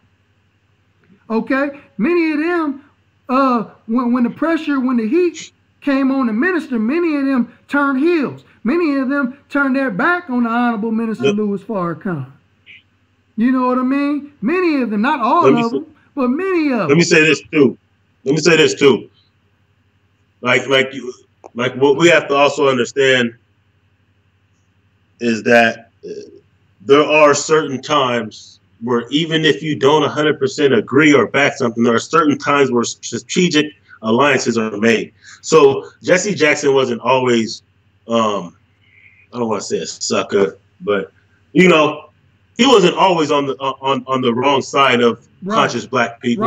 Right. There are some things that he was doing that was some great things. Right. Like when he tried to organize a whole new political party. The only problem is he was afraid of the Zionists So he kowtowed to him. I think that's pretty. And that's the point. And that's the point that I'm trying to make. That's why I said that there right, was right. there was a point in time about the time that the minister was working with the brother. Where the minister started separating from him like that. But there's going to be instances where, but number one, he's not going to. That doesn't mean he's going to just straight up flame him in public. And that's the point. And you get it. And not only that, like remember when Khalid Muhammad was on Donahue and he tried to do the same thing. Right. He what he said about Jesse's like what he said in private was one thing, but when that white man tried to get him to throw his brother under the bus, he was like, he's a brilliant like that's staying on code. Right. You know what I'm saying? That's how we have people working with the Jews. We don't. That's why the minister is such a great example among us, Brother Khaled, because we may know who is who, but we don't have to go on their platform and tear them down and beat them up. And that's what we trying to prevent. Right. You know what I'm saying? We did, like I was mentioning that forum with Maxine Waters, Jesse Jackson, and the others. See, the minister, when he did that, you know, he did that behind closed doors with only our people. You know what I mean? They may have some media there. But he also wasn't really disrespectful, though. Right. He just really had to answer it the way it needed to be answered. Right. That's just what it was. But he wasn't calling them names or trying to belittle them. Right. He was just letting you know, like, there's a clear distinction between some of that bourgeois and what's really, really gonna have to serve our people. Between the Elijah Muhammad and Marcus Garvey teachings and this new age stuff that's trying to go along to get along. He was just making that distinction, and that's what we needed. Right, and absolutely. You know, so the thing is, family, there are some of us, some of our people who are working with the Zionist movement, but we got to be careful of throwing everybody in black leadership in that basket, because that's just false, family. You know what I'm saying? And especially if you mentioning people like the Honorable Minister Louis Farrakhan, Dick Gregory, you know what I'm saying, and several other of our leaders. You know what I'm saying? Jesse Jackson, at the end of the day, is still our brother, you know what I'm saying, regardless of what he's doing, you know what I'm saying? But we can't fall out with one another as a whole community based on a couple of individuals. That's the point that we trying to make. You know, and brother mentioned the Aretha Franklin funeral. You know, the minister didn't want to speak at Aretha Franklin's funeral. He just wanted to be a guest like everybody else and just wanted to pay his respects like everybody else. But it appeared that our own brothers was trying to distance themselves from the minister. You know what I mean? So it ain't the minister. You know what I'm saying? We got to look at them. You know what I'm saying? But we got not only that, a lot of people try to make that such a big deal as in to bring some type of divide with that issue. Right, but it ain't even that serious. It's not even that. It's not even that serious. You know what I mean? That it's irrelevant. You know what I mean? It is. We're trying to find ways that we can unite. You know what I mean? I want to tell you all who all don't know, who got it in their head, in the back of their mind, oh, Louis Farrakhan is a sellout. I'm going to tell you what type of integrity that this brother has. You know, because I can boast in my leader. You know what I'm saying? I can boast in my leader and proudly say this man ain't a sellout. Check this out. If you go and do your research, you can even Google it. Go and do your research. The Honorable Minister, Louis Farrakhan, was getting ready to receive $1 billion donation from Colonel Muammar Gaddafi. Okay, America put a halt, stopped that donation from getting into the minister's hands. But a lot of people don't know that he was going to take that $1 billion and he was going to fund black organizations like the Urban League, NAACP, the new Black Panther Party. He was going to fund all black organizations to get out of the pocket of the Zionist Jews. Okay, the minister had intentions on liberating all black organizations so we can work freely on the behalf of our people, and we don't cater to or bow down to Jewish pressure. A lot of people don't even know this. So and haven't even done the research. You know what I'm saying? So just to show you the type of integrity that the minister has, that he wants to liberate black leadership so they don't be considered sellouts and working with the Zionist Jews. You know, so we gotta quit with all the, because a lot of us are we doing reverse coonery. You know what I'm saying? What do I mean by reverse coonery? We so dedicated in trying to call out somebody, try to call them a coon, but low key we cooning our damn selves. Go ahead, right, brother. Reverse cooning. Wow. Yeah. Well, to me that's superficial because I see that a lot. It's like people want to be so revolutionary, for they'll condemn anybody who. You know, but it's all fake, though. Let's keep it real. We have to be practical, man. You know what I'm saying? We can't, even if we are living a certain way, we can't necessarily think that we're going to hold people up to our standards who are still babies in this information and who hasn't went through what we have went through, discipline-wise. You know what I'm saying? But there's really no good reason to call Farrakhan an agent or a coon or anything like that. But let me say this. When you can, hold up. Go ahead. Hold up. Go ahead. When you can walk with integrity and you don't have no scandals, because ain't nobody saying that Farrakhan raped them. Ain't nobody saying that Farrakhan has slept with their wife. None of these things. You know what I'm saying? So when you can do that, and when you can put together institutions, when you can feed, when you can raise people up, when you can maintain institutions, when you can do the things that the Nation of Islam has done under his leadership, then you can say something. But don't say it from behind your keyboard somewhere. Don't say you're jealous because he's more effective than you. You know what I'm saying? So at one point they'll say something like, well, he ain't stopped all the violence in Chicago. Okay, if you give him that much power to be able to single-handedly do that, then why aren't you following him then? Right. You're basically saying that he's the Jesus Messiah. Right. So why aren't you following him if you're giving him that much power? Right. So cut it out, man. Right. And my thing is that a lot of people who criticize Jesse Jackson ain't even did the work that Jesse Jackson has done. You haven't done more work for black people more than Jesse Jackson have. You know what I'm saying? All those who criticize the brother, you know what I mean? So we got to be careful in our critique, because a lot of us who are doing the critiquing, we need to look in the mirror. You know what I'm saying? We need to quit comparing ourselves to certain individuals, you know what I mean, that our work don't even amount to these individuals that we are criticizing. Brother asked me to speak on George Soros. George Soros is a Zionist. He's a Jew who's funding Black Lives Matter. Okay? But I can freely say that he don't got nothing to do with the Nation of Islam. You know what I'm saying? He don't have nothing to do with the new Black Panther Party. You know what I'm saying? Because, you know what I'm saying, that's who we dealing with right that's what we dealing with right now. George Soros ain't funding the Nation of Islam. The Nation of Islam is not getting any government or federal funding. You know what I mean? So George, in my opinion, George Soros is irrelevant. You know what I'm saying? What we want to do is bring on self-determination. You know what I'm saying? Why should we have the enemy fund us and support us when we can do for expect them to do for us what we can do for ourselves? You know what I'm saying? Maybe our black leadership wouldn't be working with the Zionist Jews if we supported them. Have you ever thought about that? Have you ever considered that some of us don't even want to support some of us who have little YouTube channels and we on here speaking truth to power, but we going to support people like Young Pharaoh and all these other individuals who's lying and is charging you to come on the chat, you know what I'm saying, to lie to you, opposed to giving you free truth. You know what I'm saying? We are very hypocritical, and we contradict ourselves because we are looking for faults in other people, but we ain't even looking in the mirror to be able to see the faults that's lying dormant within our own selves. Yep, that's you hit the key right there.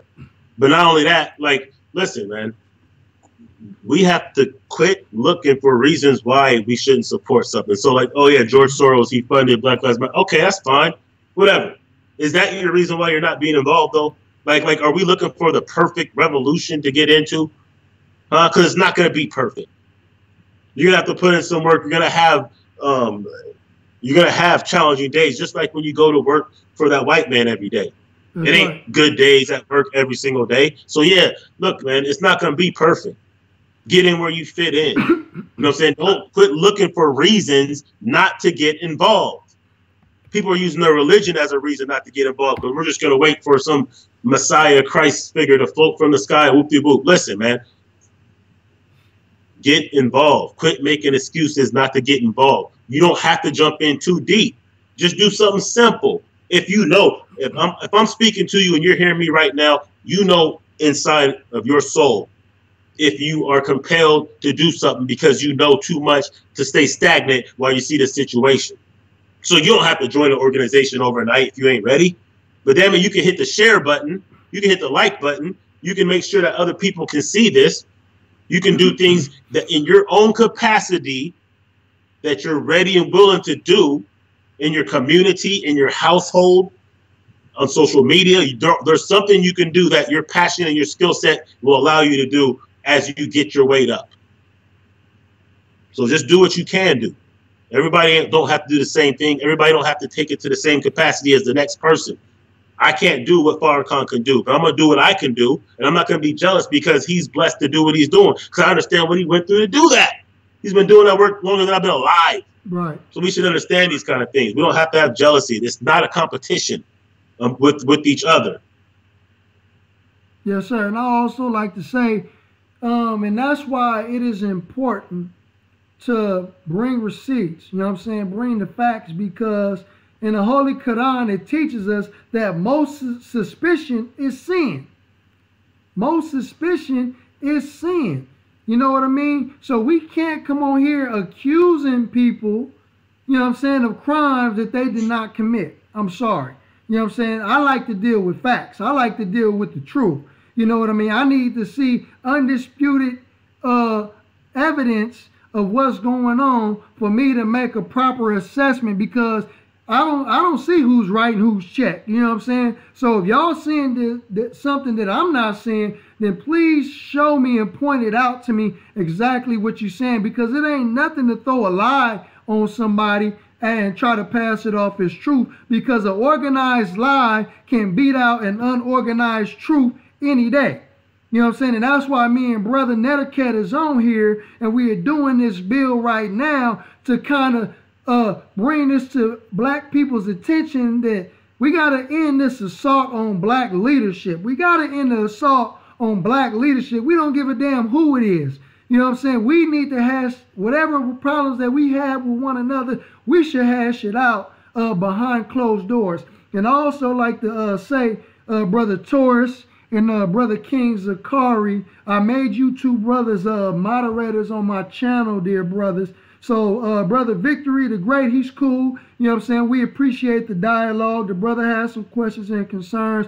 He's cool. But, you know, just in case, if individuals would like to come on here and using foul language, okay, that's something that we're not going to tolerate, you know what I'm saying? And y'all can dismiss those individuals. But Victory the Great, you know what I'm saying, he's cool. You know what I'm saying? He good. You know what I'm saying? But I just wanted to let y'all know, if you see that wrench by your name, that means you's a moderator. Okay, family? But go ahead, Brother Neterket. Let me just say this. A good gauge is let's monitor what we consume and what we put out. In other words, when I say consume, I don't just mean eat, but I mean what we see, what we hear. So let's not give so much attention to people who could only speak about the problem and no solution. Right. Let's not give our attention to people who only have negative things to say about our people. Right. Like some of these people that we're giving attention to, they don't even go against the police when they're murdering us. Right. But they're going to go against people in our community that's doing work. They don't even go against these blatant racist corporations, but they're going against every black man or woman that they don't agree with, even those who actually doing work. So we should really be thinking, should we be listening to them? What is their real agenda? Let's tune in. Let's make sure we consume that will inspire us to do something. Right. We already know who the problem is. That's cool. We do have to understand that too, so we can understand a plan of action. Right. But we have to start being solution oriented. Right. We have to start, you know what I'm saying, being more positive and inspirational and motivational to do some things. Go ahead, brother. So what does that look like? You know what I'm saying? Being solution oriented. What does that look like, dear brother? Please help us to see what that look like. Because I love solutions, man. I get tired of talking about the problems all damn day. I like to get to scientific and mathematical solutions that could benefit me, my family, and my nation. So let's keep it simple and give them milk right now. Look, if you tried to start your car and it wouldn't start and the lights were dim, you wouldn't just go around talking about your car won't start and this and that. You would find a solution. You would find a battery, jump your car, get a new battery. So if we can identify the problem, that's fine. Yeah, we should be able to articulate that so we can understand how to fix the problem. But we should also have some type of solutions, or at least be seeking that, and being willing to put it into practice. Right. We can't continue to wait for other people to do things. Look, you are the solution. Right. So if you know that we're not spending enough money in the Black community with our own businesses, and we only spend 90 or 2% of our money on an average with our own businesses, you don't have to wait for everybody else to do it. You just make a conscious effort just to spend a little bit more with your brother. Because I believe the stat said that if we took it from the 2% to the 10%, that would create 1 million new jobs. And the second largest employer of Black people is Black businesses. Right. So it would only make sense. So we can be that solution. We don't have to wait till everybody gets on board, because unfortunately, everybody's not going to get on board. Right. This new nation that we are building and purging and creating right now, it's already being built. So now what we do is we gather and organize with those who are of like minds, just like me and brother Malcolm Flex just did. Like minds. He's been watching my channel. I've been watching his. We linked up and we decided, let's link up and do some things. And then other people will feel the same way, and we'll link up. And now that's how we form networks and communities that we could grow and then add on to other networks and communities abroad. And now we have a machine coming together on the same page. Not everybody's going to come on this ride, but those that are ready, those who do understand, it's time to reach out and find people of like minds to build with in your community. And even since it's a smaller world with the social media, even in that kind of way. Right. But this is how we have to start thinking. The process has already started. It's time for us just to accelerate and do our part within the process. Yes, sir. And I think that we are living in the day of resurrection. You know what I'm saying? I believe that we are living in the time of enlightenment, that we are going back to a golden age. You know what I mean? Yeah. I've studied this, and I know this to be for a fact, you know what I'm saying, that we are going back into a time that the people are coming back into consciousness. We are beginning to get knowledge of self. You know what I mean? Right. I mean, we you know, and the enemy is like we coming out the grave, but the enemy is still trying to throw dirt on us with the propaganda. You know what I'm saying? He's trying to throw dirt back. And the enemy's going in the grave. Right. Right. The enemies are they're dying out. Right. It's over. Right. So take your crown right now, Black man. Right. Take your crown right now, Black woman. Right. It's time to rule. Right. And the Honorable Elijah Muhammad, he teaches us that heaven and hell is a condition of life, and heaven is actually here on earth. You know what I'm saying? So how do we build that Wakanda? You know what I'm saying? How do we pool our resources economically? Because we know the enemy has an economic sanction on the Black community long before he's been putting sanction on other nations like Iran. You know, so how do we pull our resources together so we can build our own Wakanda? Man, it's way easier than people may think, man, because there's so many different ways to do it. But there's ways that we can do it in urban communities, ways that we do it in rural communities. But the bottom line is, first of all, we have to see ourselves as family and as extended family and as a nation.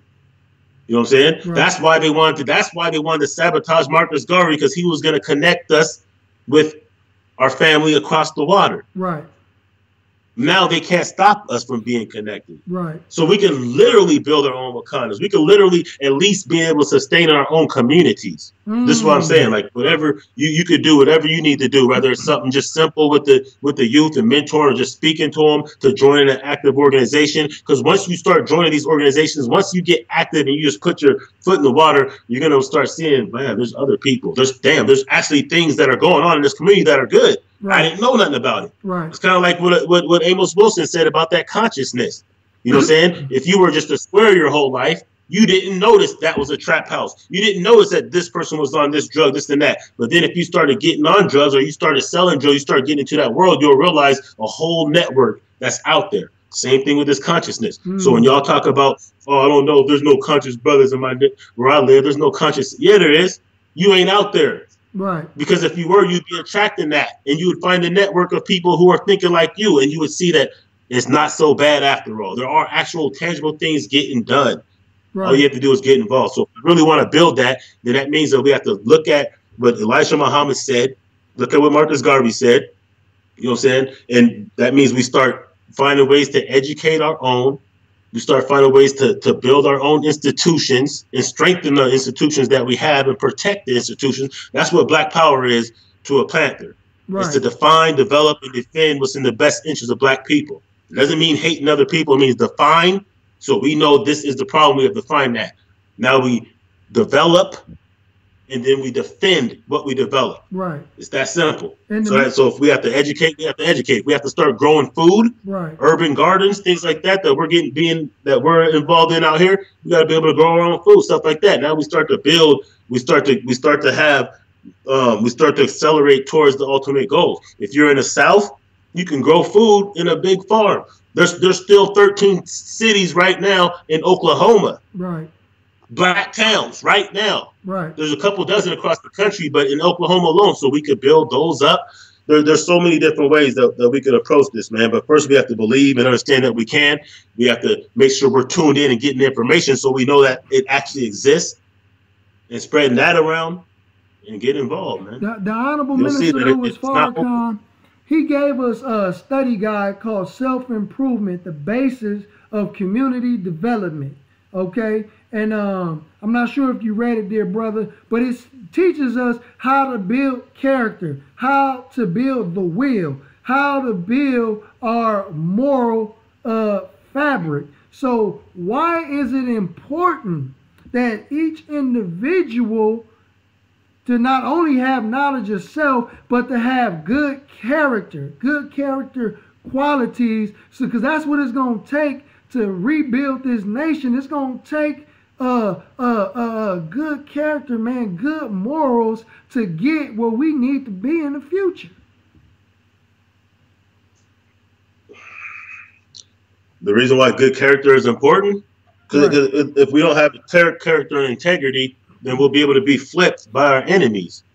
If we put money, the value of money, higher than the value of our own nation, right, then they can offer us a bag and we'll go against our people. But then we're gonna forget that what we just saw at the Lamont Hills and with some of these other cats. Yo, once they know that they can control you and buy you and you're no good, you're out of here. They're not gonna trust. You can't make a deal with the devil and expect the devil to keep his end of the bargain. Cut it out. You know what I'm saying? So, right. So if building our nation and being sovereign, and our children and children's children being able to have the right to to determine for self what is best for us in our future, if that's the number one thing, yes, money will come. But the money won't really mean anything if we can't use it to develop the ideas and what we need to develop. Right. So when we speak about building a Wakanda, look, this is just a hypothetical scenario. It's not really hypothetical because it actually is happening in different parts of the country. Right. But here's just a scenario. Let's say that we bought 2,000 acres collectively, or maybe even just 1,000, maybe just 100 acres for now. And somewhere in the middle of nowhere in the South where it's nice and cheap. So they're gentrifying us up in the North. So sell your house and we put up and we buy some land.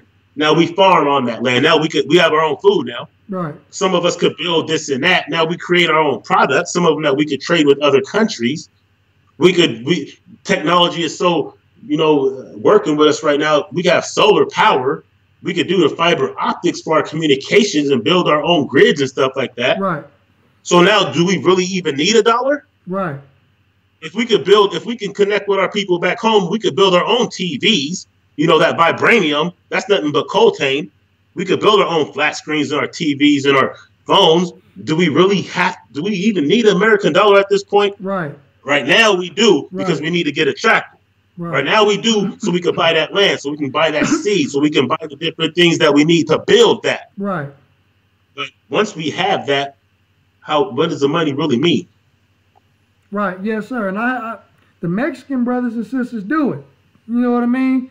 They build a house in one day. You know what I'm saying? Everybody got their job. Everybody know what to do. I heard the Honorable Elijah Muhammad said, you know what I'm saying? And I heard the minister also repeat that when we got the money, we pulled our resources, and they said the white man, he'll sell us anything that we want to buy. If we offer him the right price, he'll bow down to you right there. If you want to buy tractors, land, whatever, I remember that. You know what I'm saying? He'll give it to you as long as you got the money to pay for it. You know what I mean? Right. But I had another question for you. Okay, so the minister, just recently after he came back from Iran, because they was accusing him of chanting death to America, death to Israel. The brother came back and gave a lecture at Mas Mariam and responded. And he called all of his enemies out by name.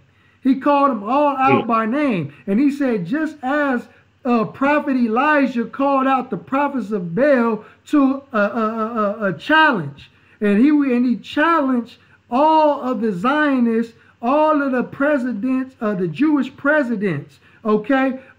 He challenged everybody who's lied on him. Alan Dershowitz is one of them. He's a CNN commentator. To a national and international showdown. Okay? And I haven't yet to see any other leader, although I salute all the other leaders, but I have yet to see any of them challenge them to a death, a showdown to the death. And he's saying, if I am found lying, he said, you can take my life. You can take my life. But if you're found lying, then Allah, you got to allow Allah to take yours as well. And none of them has taken him up on his offer. But why is it important for us, you know what I'm saying, the people, to support brothers and sisters who are willing to put their lives on the line for us and our cause and what we believe in?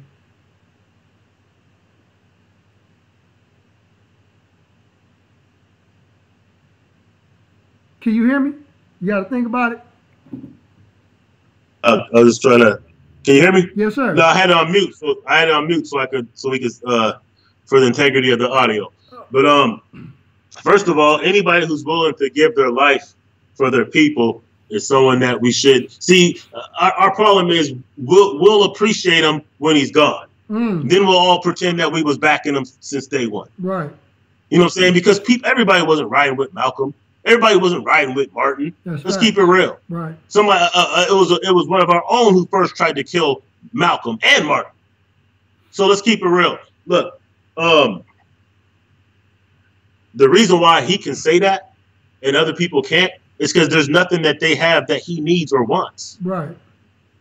There's nothing. They can't stop him from doing what he does. They can't stop him from getting a bag. They can't stop him from putting his message out. They can't compromise what his message is. There's not too many other people that I could really think of on a big scale like that can say that. So if that's not enough for you to understand, like, this is an uncompromised person. Look, he's 80-something years old to still have that fire. And 80-something years old. Look, at this point, I'm going to tell you the truth. He shouldn't even have to be out there right now. Right, right. If we were taking heed of his word, he could have sat down 20 years ago. Right. And we would be light years ahead. So it's just ridiculous.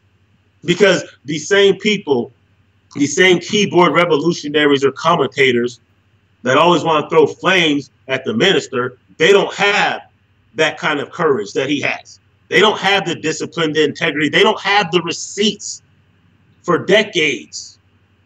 That's why it's ridiculous to do so. Right. It's ridiculous.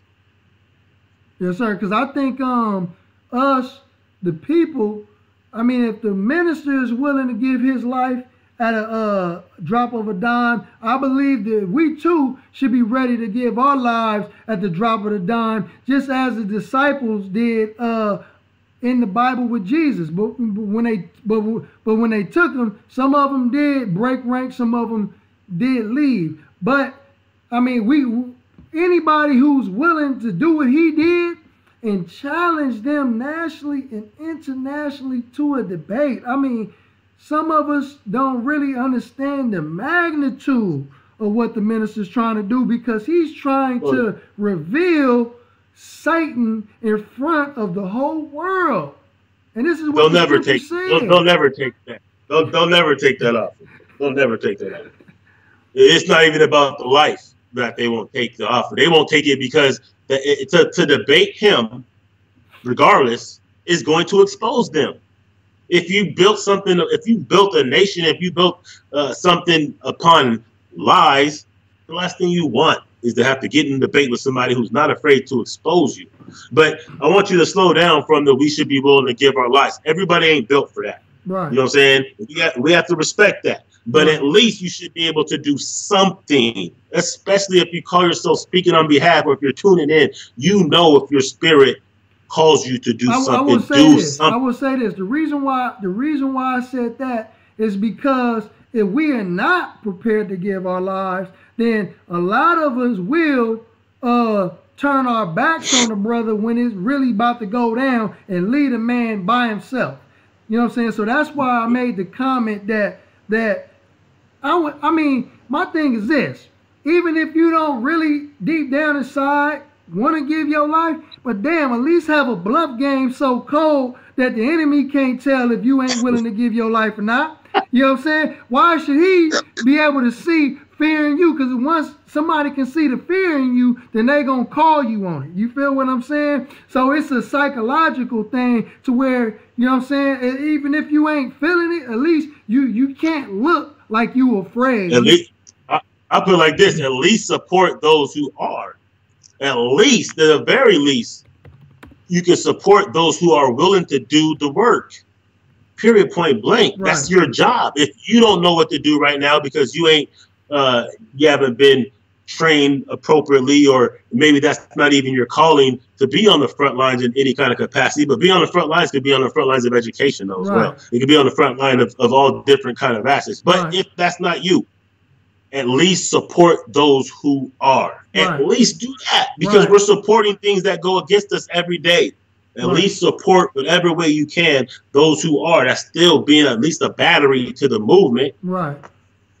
Yes, sir. Because the minister, he teaches us, you know, he said, man, we need as a people, and this is why I think that we haven't necessarily really went into like a real revolution. I think it's fear that plagues us as a whole. But the minister teaches us, he said, man, we can't be afraid of death.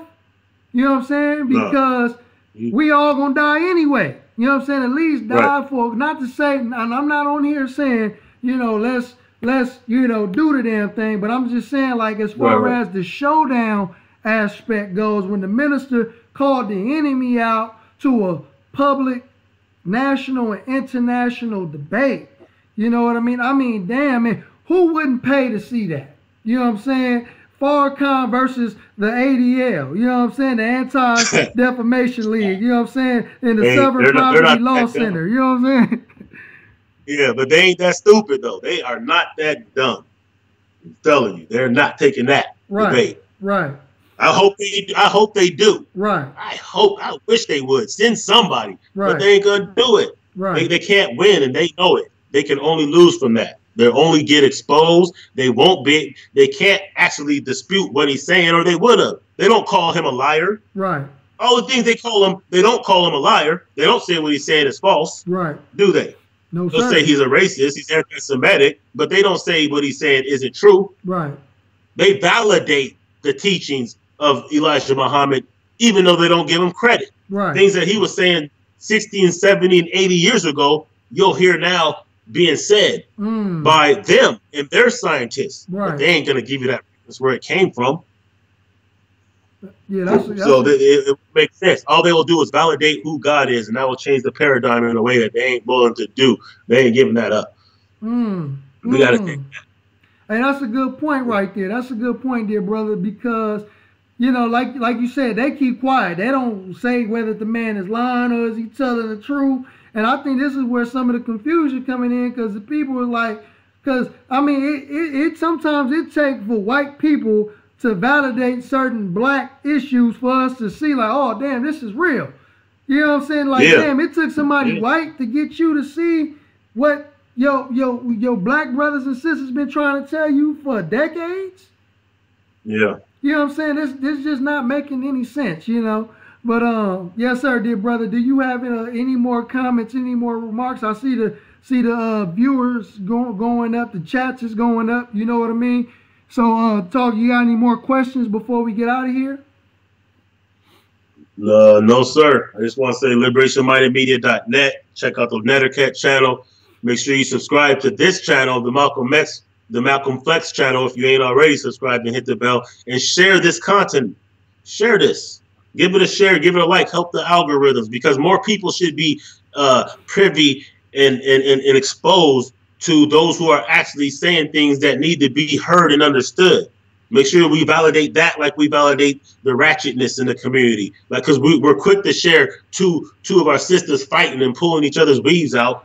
We need to also share some of this real spill so that we can connect and we can build. And so some of these conversations that we're having at the water cooler aren't so awkward, because more of our people are tuned in hip. So just do that. Show support. I appreciate you, brother, as well. I appreciate everybody that's listening, everybody that's chimed in. You know what it is. Neterket, Black Power. Yes, much love to the Nation of Islam and to the minister. Much love, of course, and salute to the National Chairman Hashim Akanat Nzinga and the Chairman Emeritus Malik Zulu Shabazz and the rest of the new Black Panther Party, no matter what formation. Yes, sir. Before we go, what's going on with Brother Malik? How's he's been doing? What's he's working on right now?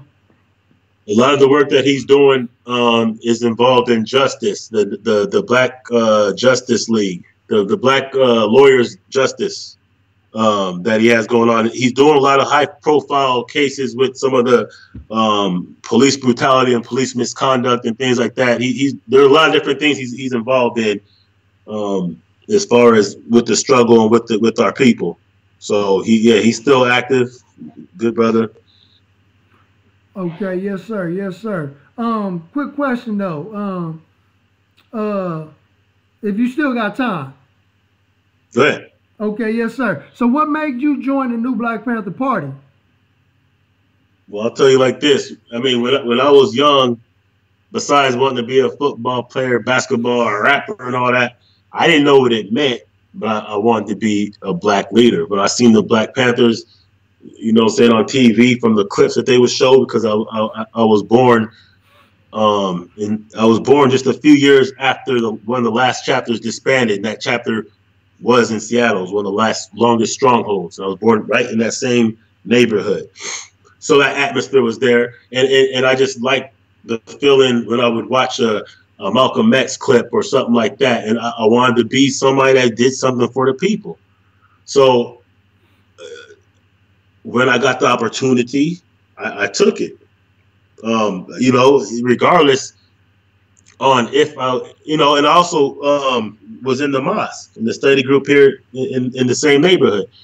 But regardless if I would have got down with the Panthers or not, because even before that, I was already doing mentoring. I was already doing things. I had my own little study group with some youth that would have been going astray or would have been going ill if they didn't have someone a little bit older to talk to them and mentor them. And, we would get into the Bible. This is when I was kind of doing the Israelite thing. So regardless, my spirit already told me, because I was initiated through the spirit by my grandmother, rest in peace, and the jewels that my parents gave me. And they didn't push religion, but they showed me who God was just by the way they conducted themselves. You know what I'm saying? And my family, especially my mom's side, coming up from the Louisiana, you know what I'm saying, and having to come here only because the KKK threatened to kill my grandmother and her 12 kids. Oh, wow. After our grandpa was already killed. Oh, So wow. because of that, and my uncles that would beat up on these white boys who would try to encroach, they basically did a 3-day get out of here or we're killing you and the kids type of thing. So that revolutionary spirit and that understanding, that I wasn't taught hate, but I was taught to really know what it is. Right. Like it is what it is. Like my mother said, she doesn't hate white people. She said she doesn't like white people, generally speaking, but she'll still give an individual a chance to, you know what I'm saying, to show themselves as a decent person. So it was just, I think, just a young understanding of just knowing what it was and knowing that there's things that are people in those jewels from hip hop, knowing that there's things that need to be done and someone has to do them, and someone, you know, saying as a people we move collectively. The manifestation of Black power that I've seen first and foremost was both of my parents coming from the gutter, coming from the worst poverty you could probably think of.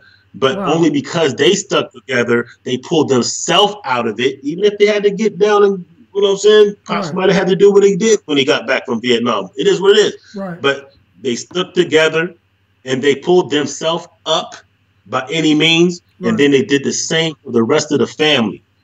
So that's Black power I've seen. So what I've seen work personally is unity and family. And that's what I've seen. That was my first Black power I seen, was my family working together through all the stuff we've collectively been through, prison and all this kind of stuff, and being strung out on drugs and people dying, all this kind of stuff. But we pulled each other up because of that unity and that love. Right. So to do that on a bigger level means not just family, but community. And it was just in me, man. You know how it is. Like, it was in you. You went to that where you went to, and you met that brother that you met for a reason, and since then you've been activated. Right. So you know what it is. Yes, sir. Yes, sir. Before we go, what Black leaders inspired you when you came into the knowledge of self? Of course, it would have to be Farrakhan. I mean, I remember when I was around 19. First of all, I was listening to him and Khalid before I knew it, because back in the day, in the golden era of hip hop that we were just speaking about, people would take, I didn't know who it was maybe, but people would take little clips of what they're saying. So it was already in me, and I was already like, yeah, you know what I'm saying, even before I knew who that was. So I would have to say, because my initiation to knowledge of self on an official level, was the Nation of Islam, I have to say Louis Farrakhan, which of course led me to Elijah Muhammad. I would say Huey P. Newton, definitely, and Bobby Seale. I've met Bobby Seale a few times. I would say my conscious radical uncles and aunts and mother. You know what I'm saying? Those really, that's why I think I was able to even accept it a little bit easier, and because my grandmother. So, but I would say on a level that everybody would know, I'd say Huey P. Newton, Marcus Garvey, Louis Farrakhan, Malcolm X, of course. I read Malcolm X's autobiography in high school. That really, yeah, that was very influential in my life. Right, yes, sir. All right, dear brother, man, I appreciate you, brother, so much for coming on to the show. And inshallah, God willing, we'll be able to do another show in the future. I'm also looking forward to coming on your platform, dear brother, and speaking to brother, and can continue collaborating with you, dear brother, on spreading freedom, justice, and equality. You know what I'm saying? Peace, love, and happiness. You know what I'm saying? For the gods, you know what I'm saying? For the brothers and the sisters who need this type of talk, who need this type of inspiration, this type of encouragement, and this type of solidarity, man, where you got brothers from two different groups, you know what I'm saying, from two different backgrounds, coming together, you know what I'm saying, in peace and unity, you know what I'm saying, and for a positive cause, dear brother. So if you'd like to share all of your platforms again, so the people can know where to follow you, know where to subscribe to you, and when we're going to end this conversation. You can go to liberationmindedmedia.net or my YouTube channel, Neterket. From liberationmindedmedia.net, you'll not only be able to get to anything I'm doing pretty much, but there's also like 7 or 8 more platforms on there. And maybe one day we'll see Malcolm Flex's platform up there. Yes, sir. All praises due to Allah. So thank you, dear family, to the viewers, Brother Taurus, Brother King Zakari, Brother Lando So Us, Victory the Great. Who else we had up in here? Brother JB Omega. Shout outs to all y'all. I think we had a sister in here as well. Let me see. Go back up. Shout out to Brother Clarence Poole. Sister Sandra D, Brother Savior Righteous.